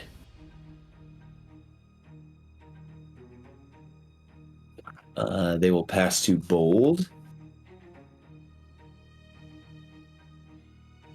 Will move and dodge, continuing to chant for the Lady Frostkiss. This one finally moves almost into the light.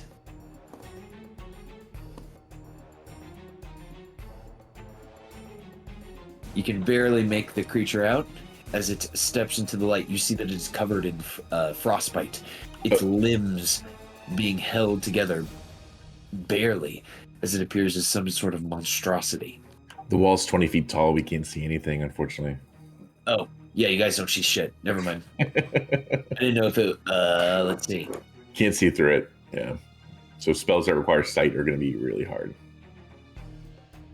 This guy's going to dodge. But we hear these guys yelling like crazy people Yeah. Correct.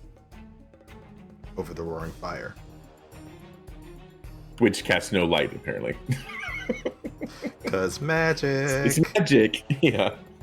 All right, going into the start of round 2, they will go ahead. Actually, I and haven't gone yet. Oh, you didn't go? Nope. We'll go to it past Wikia. Okay. Yeah, I'll just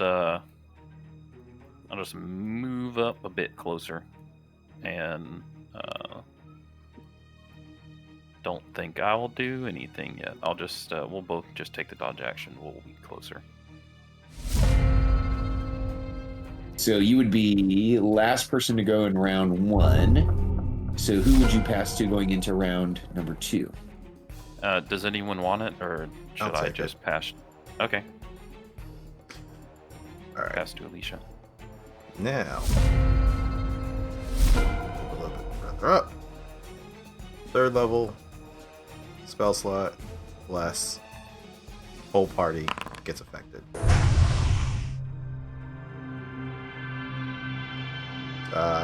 Bonus action, and a move, spiritual weapon, 20 feet, a little bit closer towards chanting. You all do realize we have the what's this stupid term? Child of Frost with us. Yelling over the wall. They start to say, Midwinter Child. Devour the Midwinter Child. Make Lady Frostkiss happy. Consume him. Make him ours.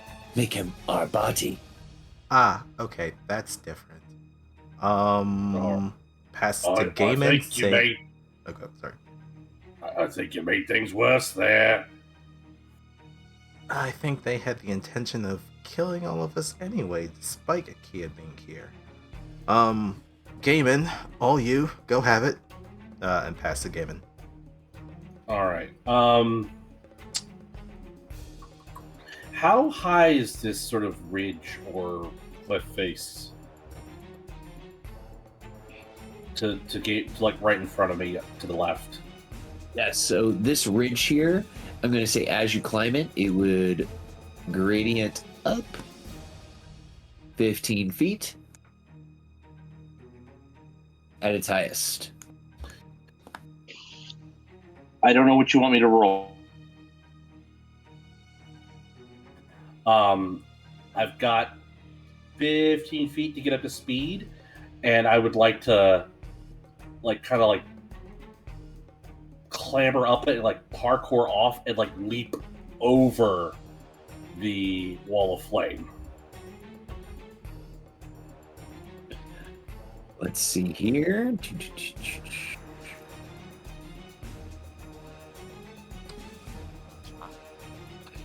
So for a jump with a 10-foot run up, a high jump. What I would do is I'd run and climb the 15 feet and then launch myself over the wall to do so. I got That you. makes more sense. Yes, so you would have 15 feet. Your total movement is 40. So climbing, unless you have climb speed, is done with difficult terrain. Okay, so I'd be able to climb 10 feet up.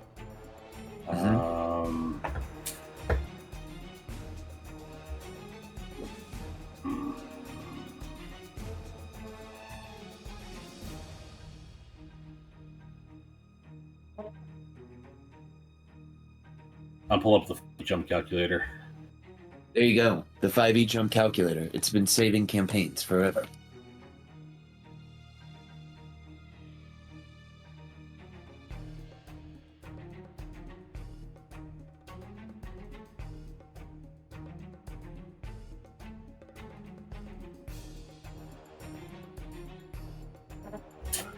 All right, I'm not gonna be able to do the super cool cinematic thing that I wanted to do. So, I will.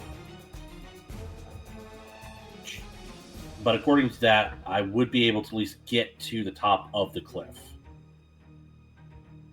and be able to do something next turn.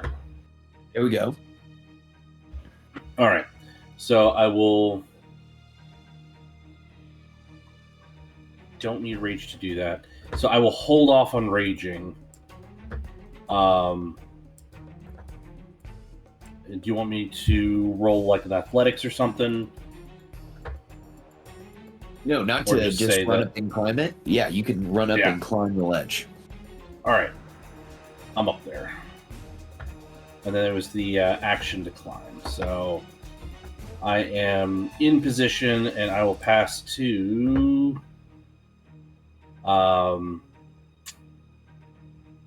Atlas, no.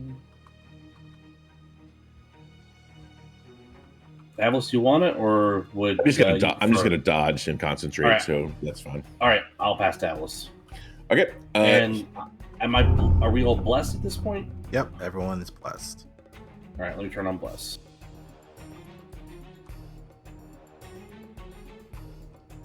All right, so Avalos dodges and basically is just concentrating on the firewall. And he'll pass to Lotus next to him.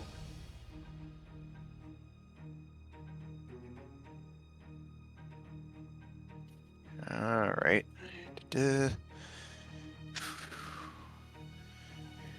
I'll go ahead and move over this way. Loop. Bump. And here. I can still have some good distance here. Tell you what, I'll go ahead and move up towards the foot of the ledge there. And I will go ahead and use a second level spell slot bonus action. I shall cast a Misty Step.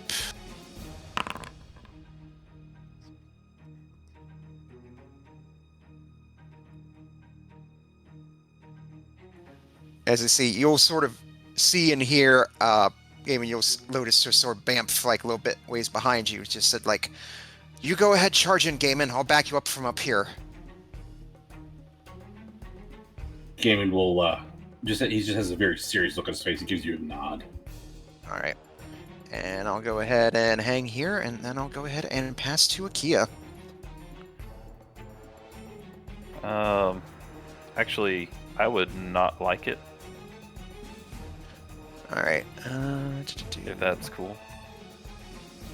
All right. You just got a Just, bunch of bad guys. That's right. Okay. All right then. I'll go ahead and pass. We'll go to the top of the enemy round then. I'll go ahead and pass to obligatory. All right, obligatory is going to use their action to dodge, and then they're going to run through the wall of fire. They will make their dex save at advantage.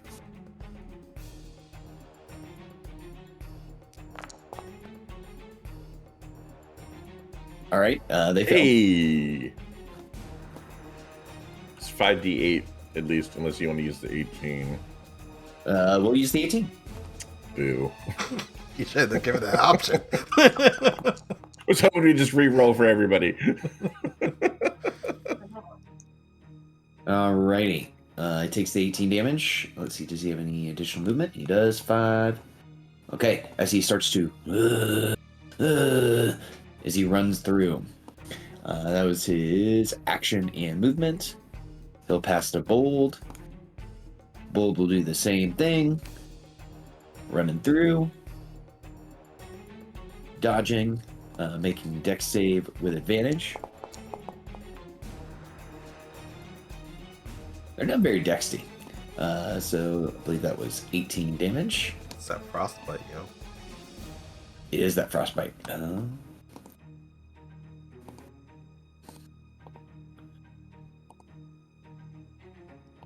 One moment here. Something was turned off.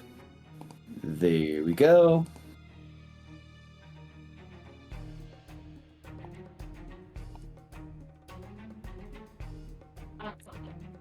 Okay, there we go.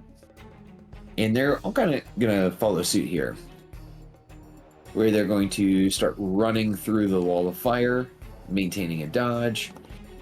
Let's see if this guy can make it at advantage. That guy actually makes it, taking just 9.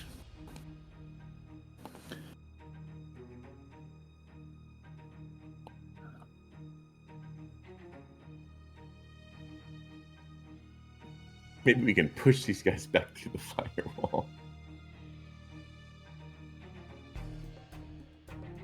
All right, let's see if Adorable can pull something similar. Meets it, beats it. All right, taking 9 damage.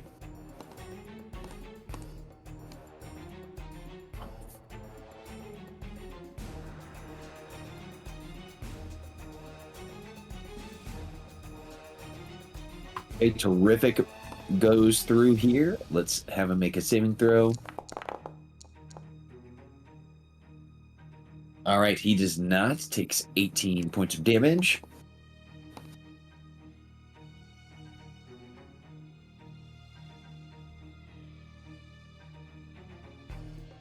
All right, and then lastly, Vocational will start running through as well.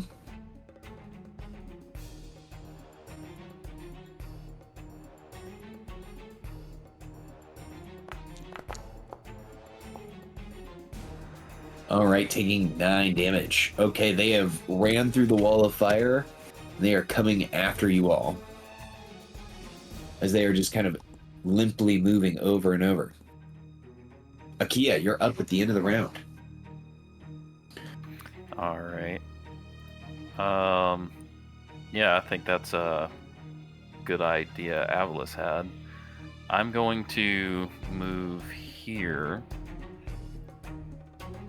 It's 5 feet of movement, and I'm going to try to push these 3 guys back into the wall of fire with a thunder wave.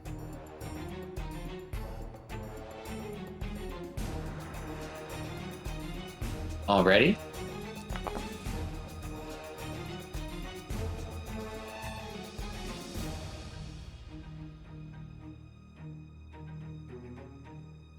All right, these 3, Chartelin, berserkers will each make Constitution saving throws.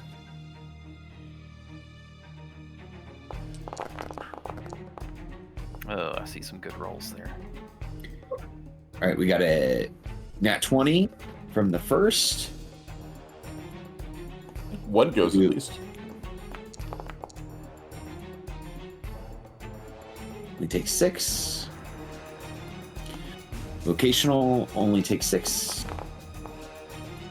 Okay, and then all purpose fails, getting pushed 10 feet away from you. So 5. And he'll take the fire damage at the start of his next turn. So technically he could go here and not be in the wall of fire. 10 feet away. No, I'm just kidding. He'll go in the wall of fire. Okay. And then I guess I'll say, I'm the midwinter child that you want. And I will turn and run from them, hoping that they'll chase me. And I will travel just this way, 35 feet. Okay. Since you didn't have any action economy to affect them, you'll have to wait till your next turn to try to use a skill check to affect them in combat. Okay. Mm-hmm. And then Kuma will just take the dodge action. All right. So obligatory was damaged, so he will steal and he will stop dodging. I'll use a DM inspo to steal. Okay. Let me just make sure I got one. Yep, got one. Okay, he is still dodging. And Avlis, you're up. Avlis is going to cast Fireball. Get rid of that last pesky third level spells. Or no, I got plenty of third level spell slots. All right.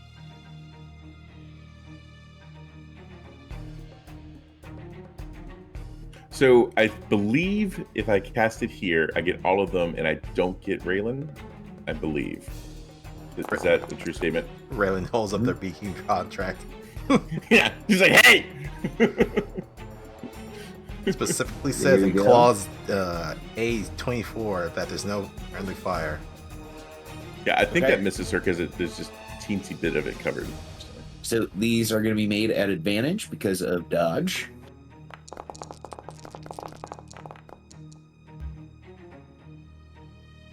Hey, only Yeah. 2 save with nat 20s, so that's not bad. Dice rolls are nuts tonight. All purpose takes 25 damage.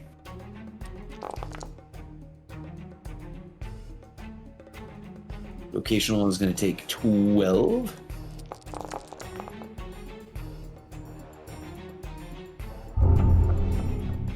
And I'll get rid of that template for you guys. All right, this guy's going to take the whole kit and caboodle. Terrific takes 12. Bold takes it all. And Adorable takes it all. So much dice. Yeah, I have to ask around and see what's causing that, because still don't know.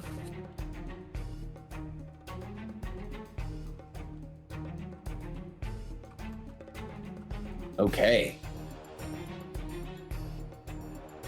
Anything else from Avlis? Oh, I'm sorry. Yeah, for movement, I think he's gonna protectively step in front of everybody. And he'll pass to Gaiman. All right, they are going to steal. So I'm going to have vocational steal.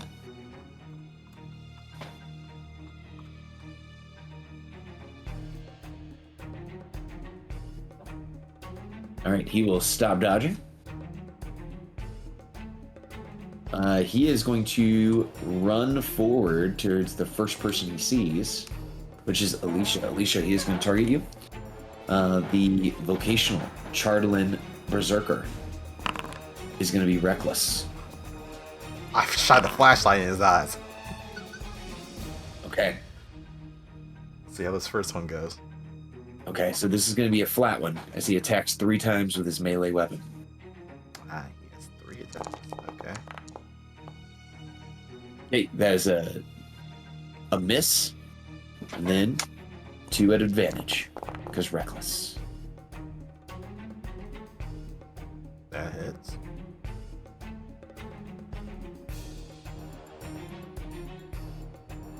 I immediately regret stepping forward. All right, and Alicia, you give me a con save or be poisoned. All right.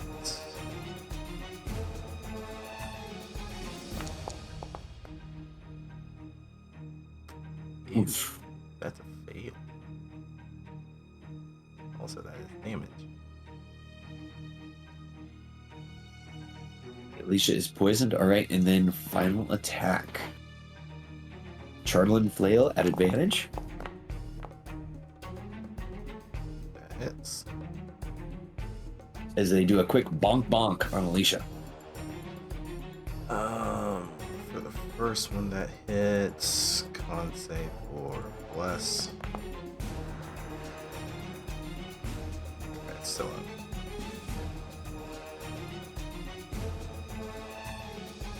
Hey, no issue there. And then for the second, Oh, right. You're.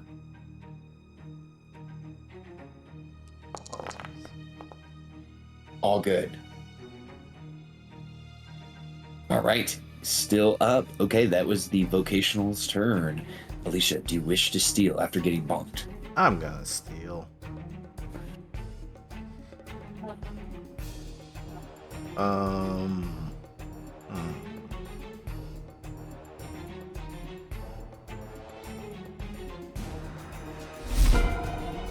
Concentration spells always sucks.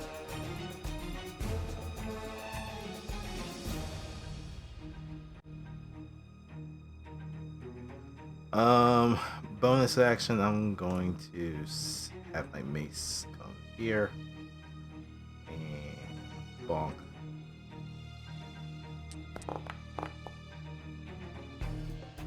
$16 on this guy. A 16 will hit. Alright, takes 8 force damage. Don't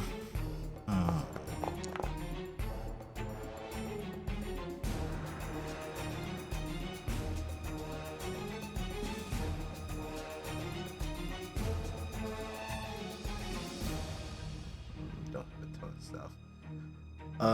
I'm going to then just slightly pivot off to the side here, not leaving his threat in range, and we are going to go after him with a Sacred Flame. I need him to make a dex save.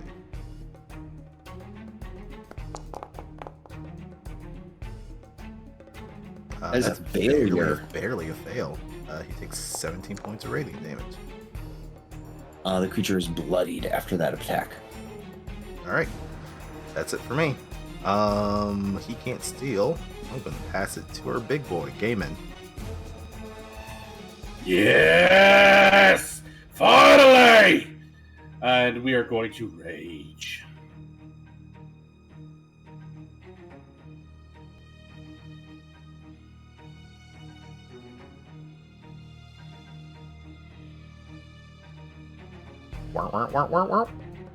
Yep.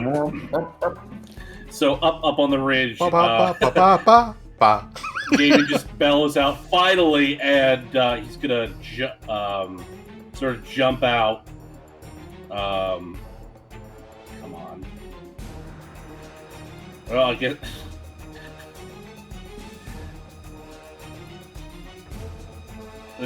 Stuck in a wall? Grids. What? No, I just like if I jump out, like given my size, I clip the wall of fire. So yeah, I'm just gonna jump down and just run straight into the mix. We are going to recklessly attack the guy that was beating up on Alicia. Well, maybe it should have stayed It in should be the mentioned that the Charlatan Berserker was reckless. Well, I'm hoping that I can do enough damage just to take him down. Oh, I got you. And I kind of have to call it if I want to be able to use that on the extra attack if I have to shift the enemies. I think that's how that works. Let me read Reckless Attack.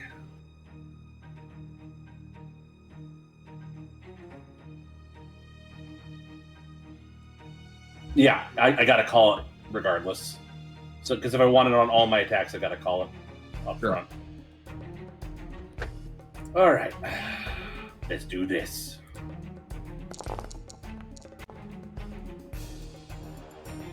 That is a hit.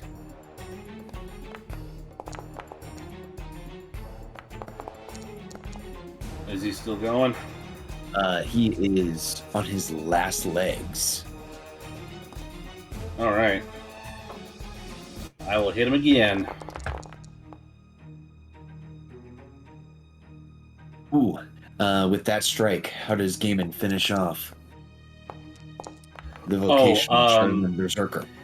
So, first time cleaving with the edge. Next go around, I'm using the blunt end of the great axe, and I'm just like Ness in Super Smash Brothers, teeing you up and just home run hit straight into the wall of fire, and kind of like the cartoons where you got the body shaped hole in the wall. Well, there's just a body shaped pile of ash against the wall of fire, and then just falls to the ground as black snow. Absolutely. Gaiman, as you do so, you notice laying on the ground from the Berserker's initial position, something you didn't notice before. There is a large blue diamond ring on the ground, sparkling in the light of the wall of fire.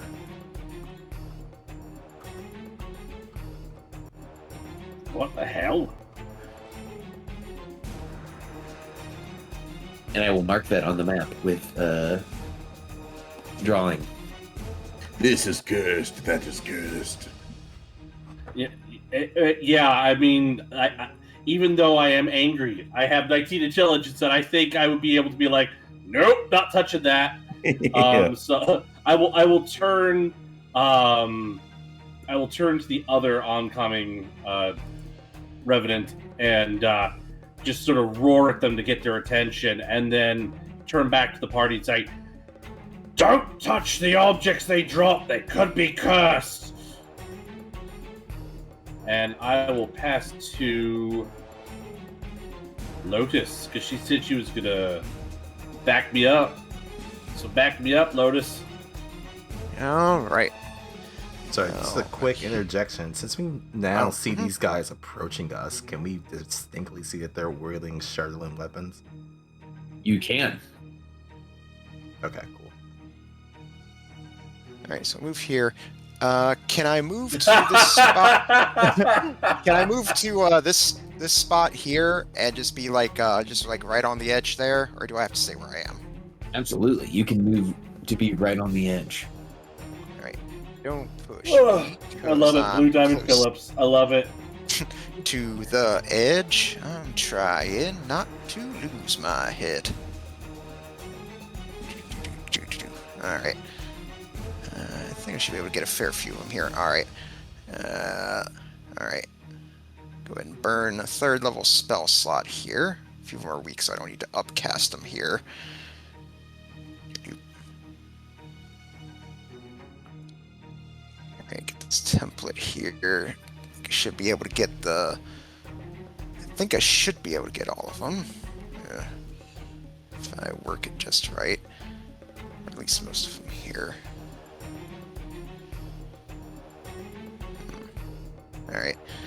I end up getting 4 out of 5 left, so I'll just go ahead and. All right, Lotus will just get her grenade. Just say fire out, and then go ahead and chuck down a fireball. Oop. Oh my gosh, that is a huge fireball. Okay, here we go. somehow they're still all dodging. So 1, 2, 3.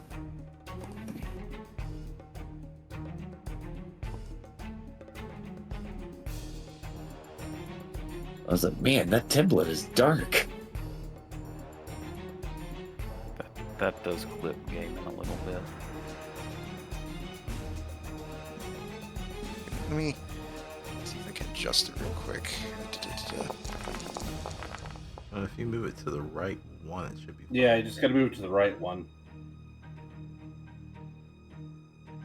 All right, there we go. There we go. All right, And Gamer and just sort of stands back, arms open wide, basking in the heat of the fireball.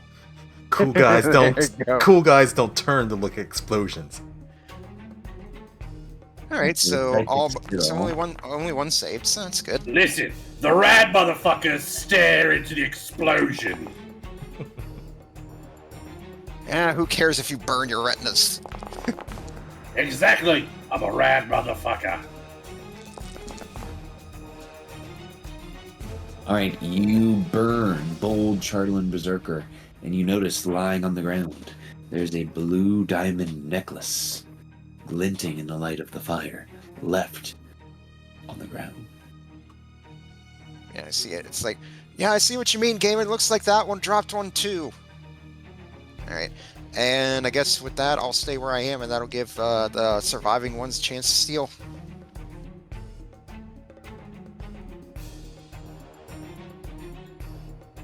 All right, here we go. We're gonna pass it to Adorable. Start of his turn, he will stop dodging. He will run towards the Uh-oh. closest person next to him, which is Avalis. Avalis, he goes reckless, granting all who attack him advantage. To gain advantage himself, he will make 3 melee attacks. As he Uh-oh. begins to spin his flail. Bars. Hit. As you see it spin in air, it nails Avalis across the chin. Oh shit. Fire's gone. Warding Flare on the. Oh.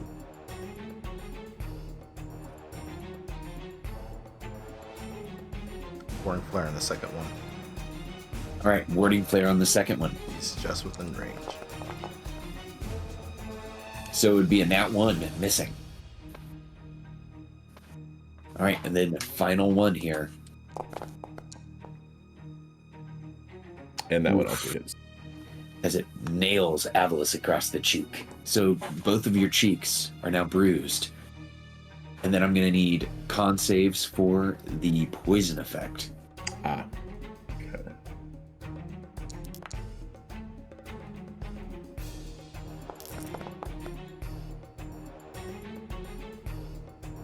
Well, it was good for a while. He is now poisoned. Do you have your Faxpirations? No, No, I you used it don't. to hit.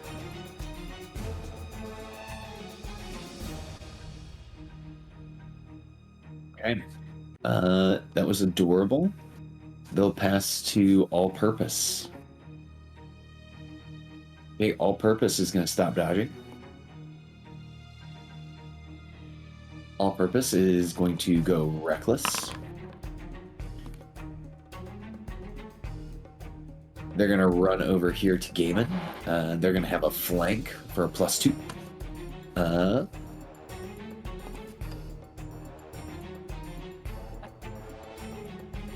They're going after Gaiman here and going, eat, eat, eat, as they begin to hit Gaiman with their flail for a nat 20. Yeah, but that should do a lot more damage. Oh, yes. Hold on, everyone. Let's do one thing.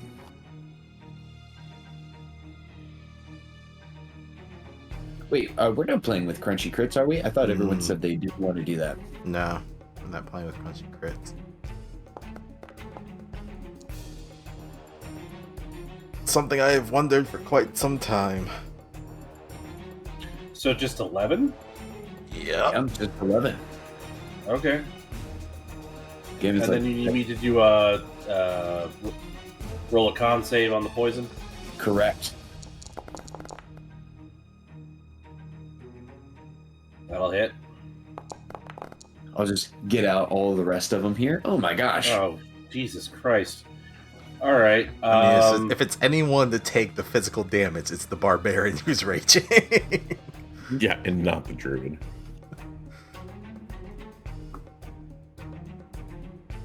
Just stay alive. I can get his all right, pick up so afterwards. 19 altogether.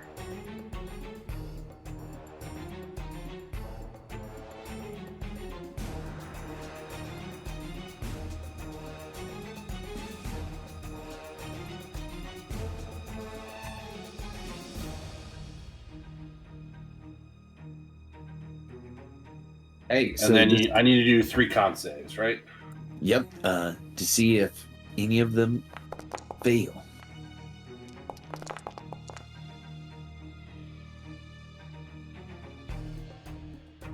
All right. Nope, I'm good.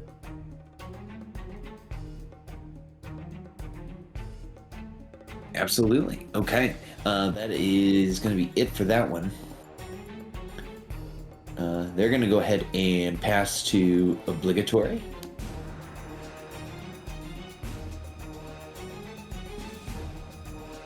All right, obligatory.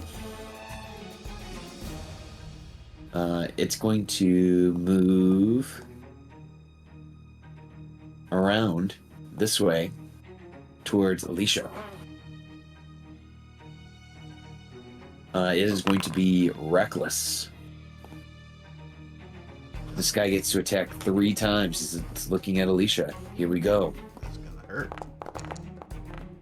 Yep. Oh.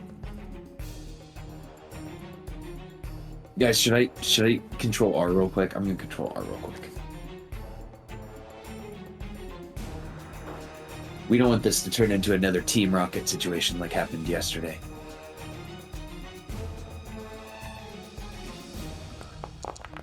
Save. 17 makes it, and then another con save. Alright, this is still up. All right, here we go. Another 2 attacks. So 1.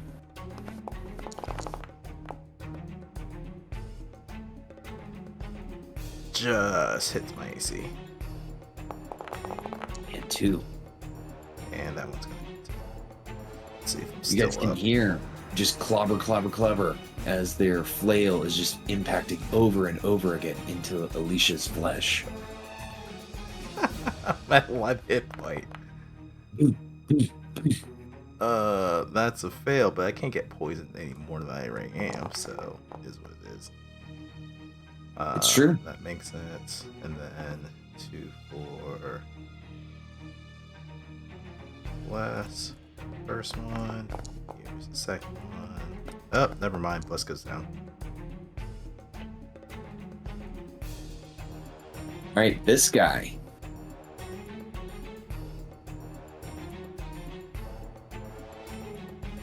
He's gonna run 15 feet. Run 15 feet. And then he's gonna use his action to run closer towards Akia. Or actually, he is going to target Akia. He will probably miss. He will throw 1 javelin. Nope, that misses. Pretty good throw, but still misses. Okay. He will pass to Akia. Okay. Yeah.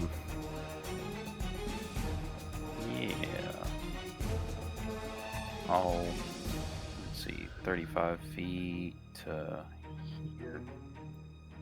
Yeah, it seems like a good spot.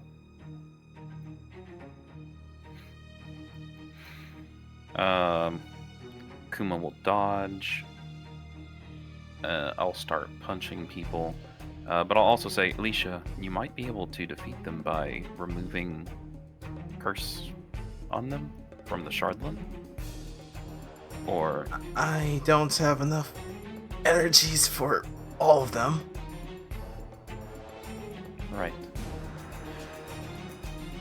Then I will start punching. I'll punch this top one first.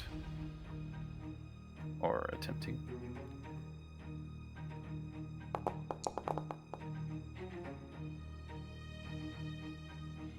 All right.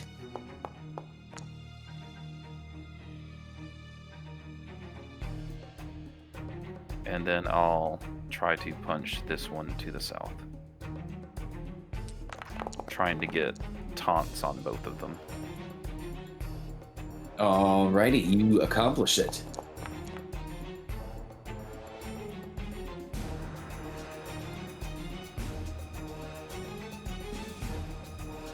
Alright, and then bonus action, I'll do a scouter check. Okay.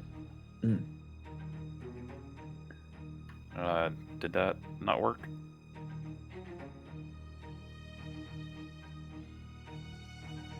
I didn't see anything propped up.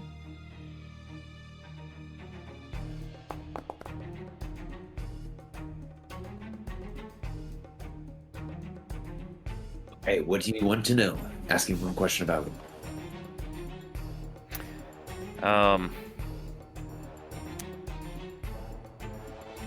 Let's say if remove curse would knock them out of combat.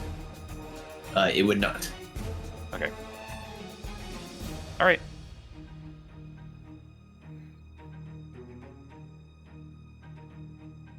All right, is that it for Akia? Yes.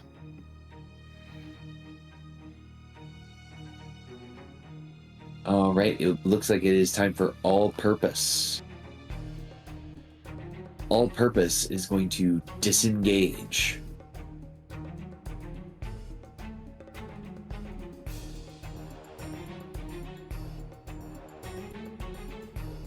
They're going to reset their movement. So they're going to disengage from Gaiman. They're going to move 5 feet here, and they're going to start climbing up. And they're going to be up about 12 feet as they're starting to go towards Lotus.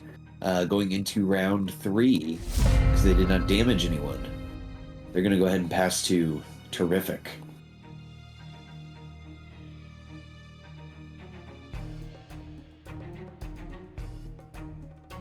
All right, Terrific is going to attack Akia recklessly 3 times. As you punched it in the head, and it didn't like that. It starts saying, "Midwinter child, join our biomass. Become part of us. Be with the Frostmaiden." I'd rather not be eaten. I guess we'll find out. Here we go. 3 attacks against Akia. 1. That's a miss. That is a hit.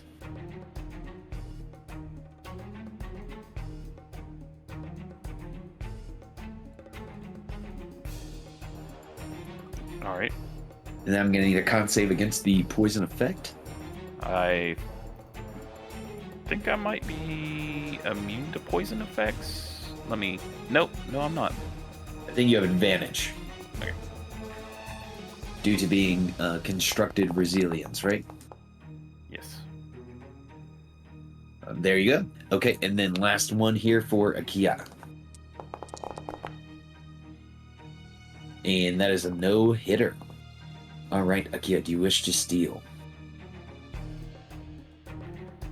Not yet. Okay. They will go ahead and pass to All-Purpose. All-Purpose is going to use the rest of its movement to climb up to be next to Lotus.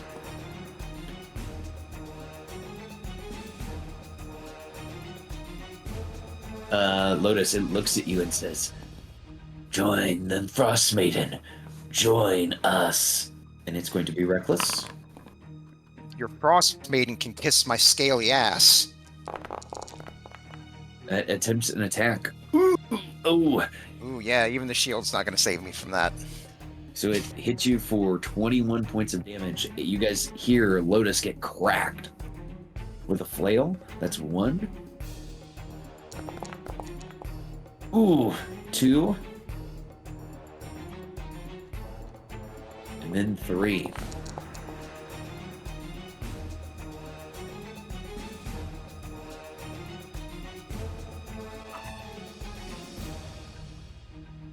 Alright. So con saves. Ooh. So Lotus, Let me. give I'm gonna go 14. ahead and spend my expiration on that one. Sure. See if I can bump that up a little bit.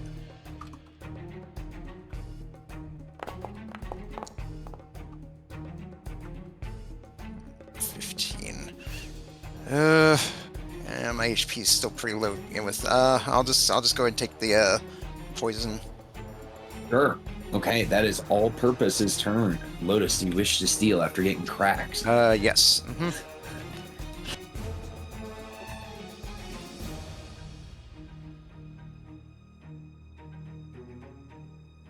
All right. I don't like being around this guy, so I'm going to go ahead and move it. Bonus action. Second level spell slot for Misty Step.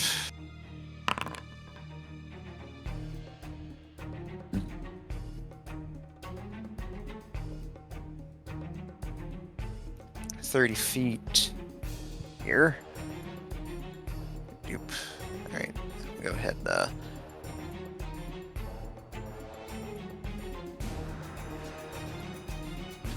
All right. Then I'll go ahead and take some movement just to get just distance I'm supposed to be here. Okay. Let's see here. So that's movement and bonus action. All right. Then I'm going to go ahead and here I'll go ahead and twin spell. All right. Yep. We'll go ahead and twin spell firebolt. So I'll do first one. This one here. Do roll that.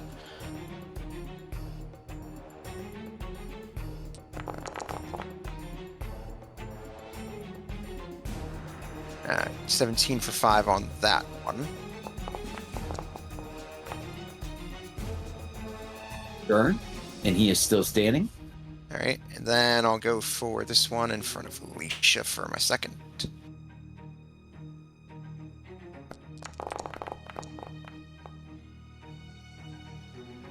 14 for 12. A 12. Okay. Tell us, how does Lotus finish off the Chardelin Berserker standing in front of Alicia? All right. She'll like bamf down, retreat back a little bit. The blood went off her. She'll wind up and pitch at dude, and as it does, it sort of hits him like square in the chest, and then as it does, he just sort of like catches and just burns up into ash. Awesome. All right. And I guess if I did damage the other one, that would give him the opportunity to steal if he hasn't gone yet. Terrific has already gone this round. All right, in that case, then I will go ahead and pass to Gaiman.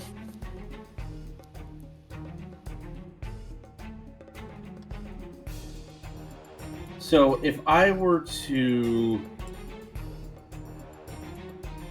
pick up Alicia and put her on my shoulders, would that be a full action? It would take one of your attacks, because you could drop one of your attacks with a grapple. All right. I'm going to step on the bodies. I'm going to pick up Alicia, put her on my shoulders. Do you want to make this an opposed grapple, or do you? I consent.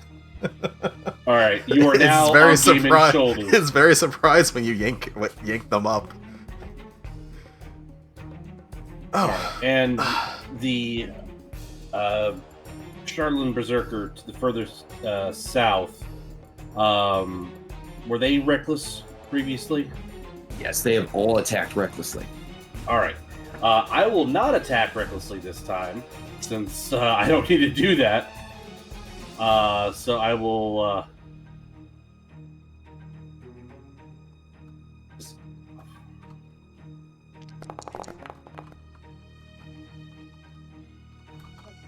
24 for 19. That is a hit, and you can tell us, how does Gaiman finish off this Berserker? So Gaiman's kind of still holding on to Alicia, just trying to get her settled as he's walking forward. So he's kind of awkwardly manipulating the great axe, which is a two-hand weapon. So he just lifts it up, straining a little, just uses gravity, and just caves in the fucker's skull, and then they drop. And as they drop to the ground, you see another one of those blue diamond rings fall off this creature's finger.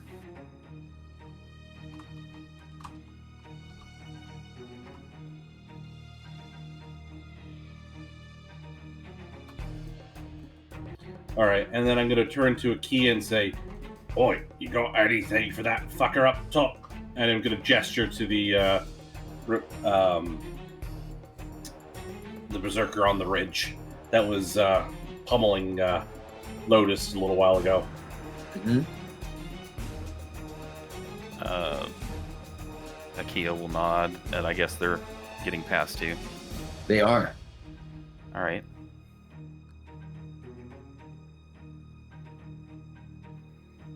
All right. Do you allow me to use my action to activate one of Kuma's actions? Like, would you allow me to use my action to use Kuma's multi-attack? Well, then you would. Then would you try to argue that on Kuma's activation he could also use an action? So you're trying to get six attacks out of it? No, because he's being used as a mount, so he can only dodge, dash, or disengage. Yes. So that's all he can do. If that makes sense. So I'm telling you, no, you can't use your action to get his multi-attack.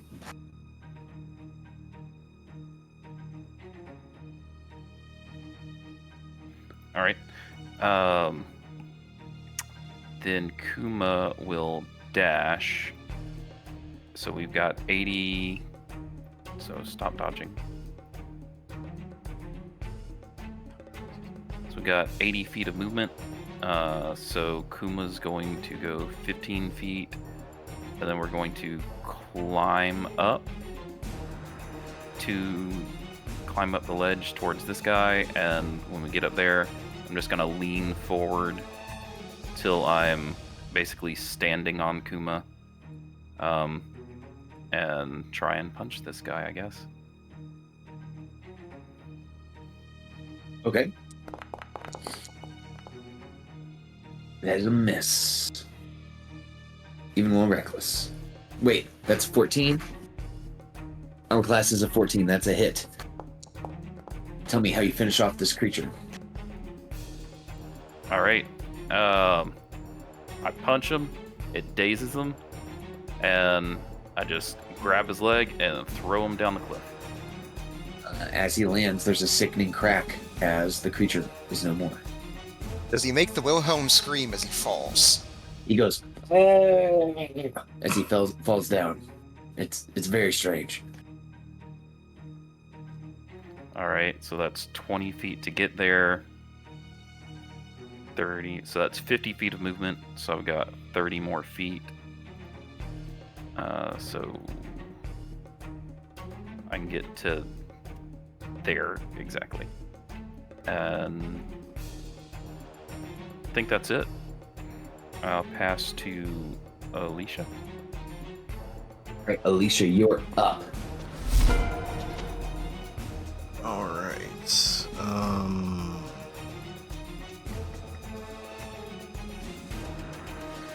Just gonna slightly position on Gaiman. Won't leave his shoulders. A little bit dazed, a little bit sick. But this spot, man out yonder, that's currently attacking Avilas.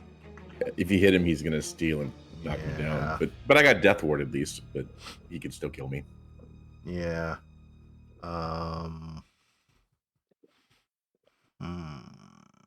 I need to go before him and Misty step out of there.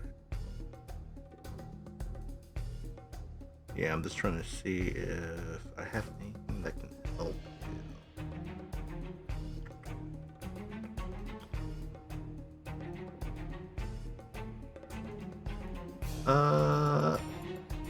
What's the range of this? Ooh, 30 feet. Cool. Yeah. First is going to kind of point towards Avalis and yell to Danica. Danica, could use some help here. As they're gonna use Lunar Shield on Avalis. So you have resistance to all damage, my friend. Ooh. Atlas looks back at you as he's trying to fend off these constant blows and with a nod of thanks. You or a creature of your choice within 30 feet regain 1d8 hit points. I'll take those. Sorry. It's mine. It's mine. Yeah. I'll heal by 3. Absolutely. Not everything on the lunar magic table is bad. It's That only was the very first. good. It's only the first time I used it that made me want to kill one of my friends. That's fine. And then bonus action, I'll move the spiritual weapon closer, but will not use it to attack this round. And then that's it. I'll pass it to Avalis. Hey, Atlas. Whew. Atlas' bonus action is going to phase step the heck out of there. And if these things are not immune to fear, then they have to make a fear check. Okay, it's gonna have to make a wisdom save. Oh snap! Yeah, it's definitely not afraid of half-dead Avalis. All right, so that was my bonus. I'm going to we'll just cast Firebolt because I don't got much. So yeah, it's not that bad. And then I will, just in case, move a little more out of his reach. Oh, sorry, I'm talking to myself.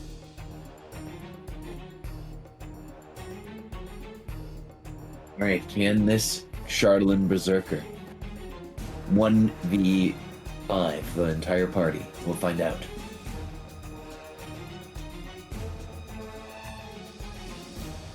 The Charlatan Berserker sees the Midwinter Child. It wishes to dismantle you and then put you. It is going to go reckless into its mouth. It will attack once on our friend Akia. Okay. And twice. And 3 times. Warding flare on that last one. Sure.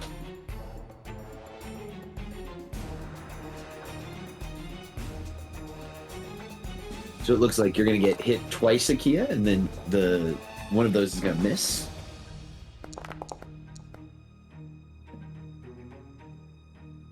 There we go. All right. And no poison for Akia, just a few bonks from this Charlatan flail the creature is using over and over again. And Akia, you can steal going into the 5th round. I will steal. And I will rotate around this thing.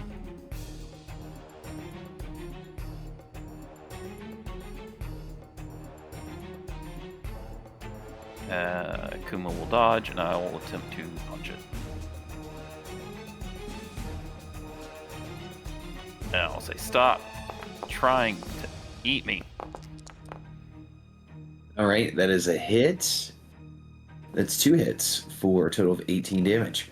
It looks at you and says, "No, we want you."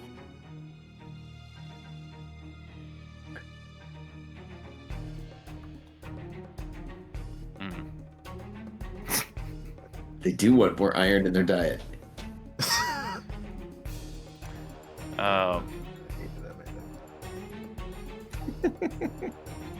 wonder if we got the Shardlin off of them. They would. Wonder what tribe they're from. I guess. Oh wait, no, I went. So are they? They already went.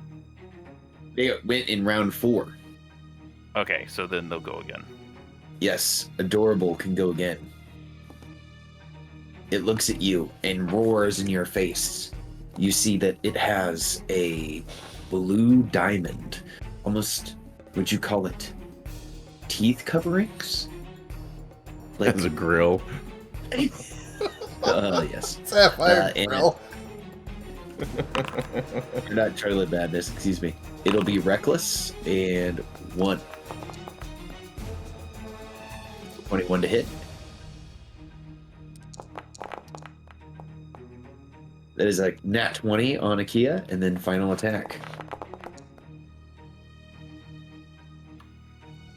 Just for flavor, I'll push them 10 feet away on the last hit with my reaction. With the repulsion shield.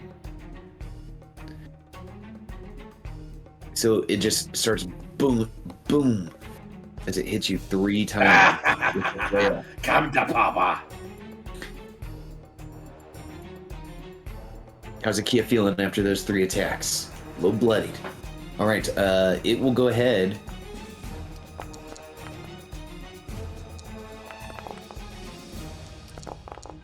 And pass the game out. Poisoned. Little bloody, little sick. A little bloodied, a little sick. Gaiman is going to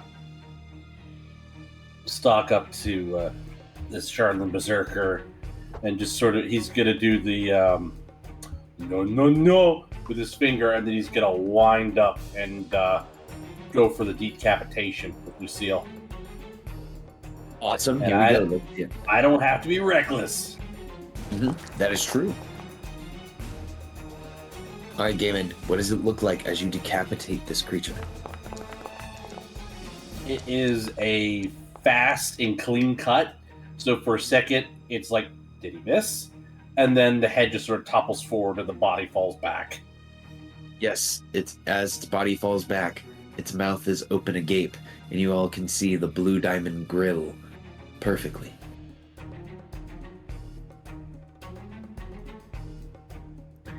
The blue diamond grillips? No, that's terrible. And we will end combat. That's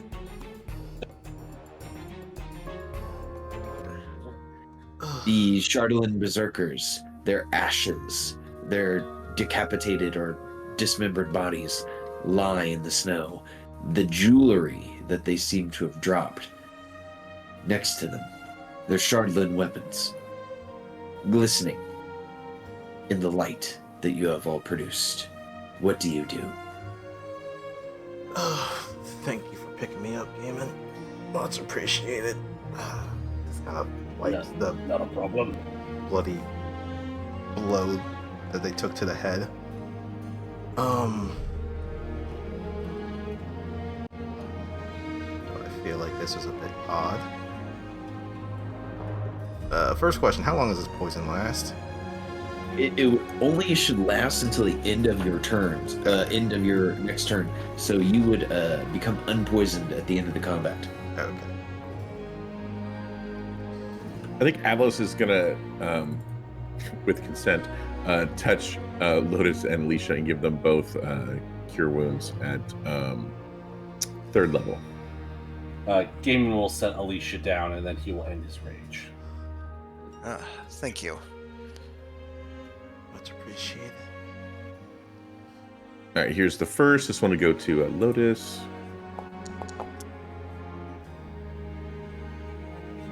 And Alicia.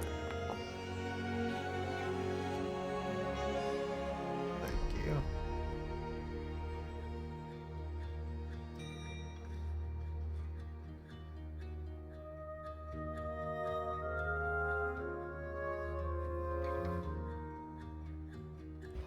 Alicia will kind of look down at the. Oh, sorry, someone want to say something. Gaiman was going to, turn to the group and say, "Listen, I don't have a great track record. What I'm gonna do is I'm gonna kick all the jewelry into a pile. Not really touching it, and then we can investigate. All right?" All right. Just keeping it all in one place will be good in case we need to, destroy it. So Gaiman will go around and he will he'll start by climbing up onto the ridge, kicking the blue diamond jewelry down from there, jump down, and then not jump down, but climb down, and then proceed to prod and kick the rest of the jewelry into a pile. Okay. So that we can get a closer look at it. So, as Gaiman's foot makes contact with the jewelry, Uh-oh. some shit happens. So, as you kick it, the ring disappears. And all creatures within 100 feet of it are engulfed in swirling snow. So, all of you are immediately engulfed, and you disappear. The B team watches as you all are essentially sucked up, Dorothy from Kansas style, into this swirling vortex. And you guys are traveling through the skies of Icewind Dale within it. And for what feels like just a moment, you are deposited outside of a cave. As you look upon the cave, let me describe to you what you can see.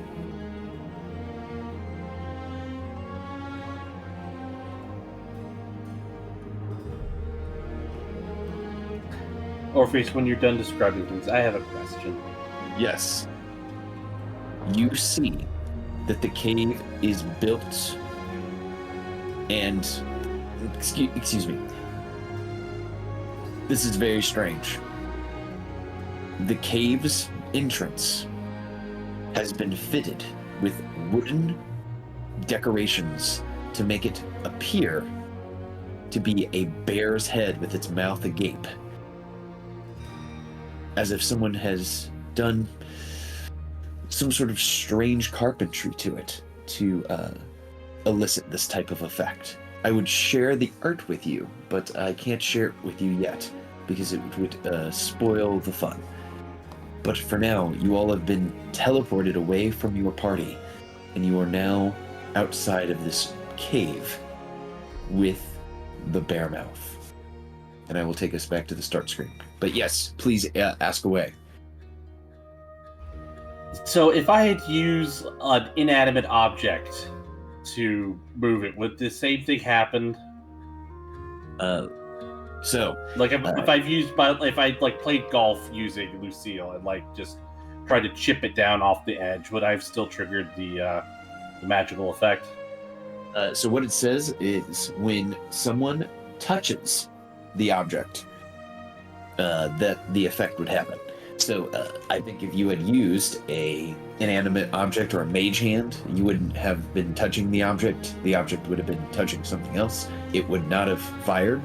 But from what I heard, you were shuffling it with your foot, which would... No, I absolutely was. You are correct. So,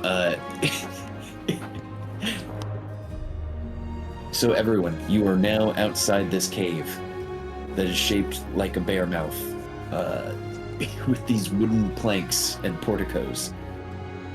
And we're all injured. And you're all injured. That's on me, guys. I'm sorry. I should have known better. No worries, brother. It's all good. good. We just gotta roll with it. Don't touch it. It could be cursed. And what do I fucking do? I touch it. Yeah. I mean, it just goes to show you that you can wear as many headband of intellects as you want. And I still haven't had an opportunity to attune to my new necklace yet. So I'm roughly sketching what you guys can see. Oh, This it's is a kind of- Gurarg. That's what it kind of roughly looks like in the art. Oh, like the teeth are like stalactites and stalagmites kind of thing.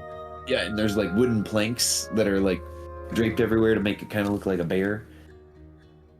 Interesting. That doesn't make it look any more bear-like. I'm sorry. Actually, that does help because There we go. Even better. Because I was gonna say, with just the eyes, like, are those eyes or are those the nostrils? But like now we definitely have, a nose hole. I was riding Kuma. Did Kuma come with me, or did I get teleported off Kuma? Kuma is with you. So you're still on Kuma, but your entire B team was left behind. I'm sorry. This should be interesting. I was going to touch the head that was decapitated and cast Speak with Dead. I don't remember preparing it, but for some reason it's on my sheet, so that's what I was gonna do. So I'm assuming the head's not with us, right?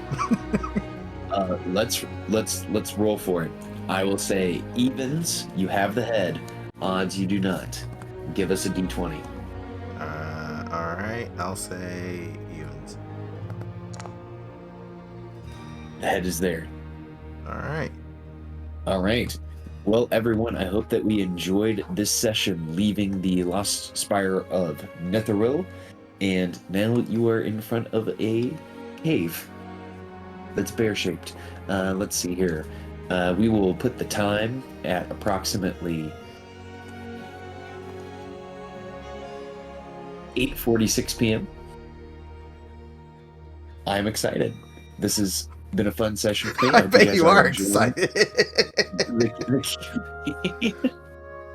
I hope that you guys are ready for what's in store for you inside this Cave of Wonders. Cave of Wonders. Exactly. All right, y'all. Well, I hope you guys have a great weekend. I hope you guys have a great rest of your week. And then we will be back here for our next session of Rime of the Frostmaiden on the 2nd. I see no reason for me to miss any dates in February. If we do have any dates like that coming up, just let me know, and then we'll work around it. We aren't even impacted by the Valentine's Day. Make sure to get your significant other something if that's something you guys do. And even if you don't do it, just get them something nice because you love them. Don't even do it on a humorous Valentine's Day. card. Yes. My wife still likes the card I got her many years ago. That it was 2 otters, and when you open it up, it was an actual picture of one otter kissing another. You open it up, and it said, "You are my significant otter."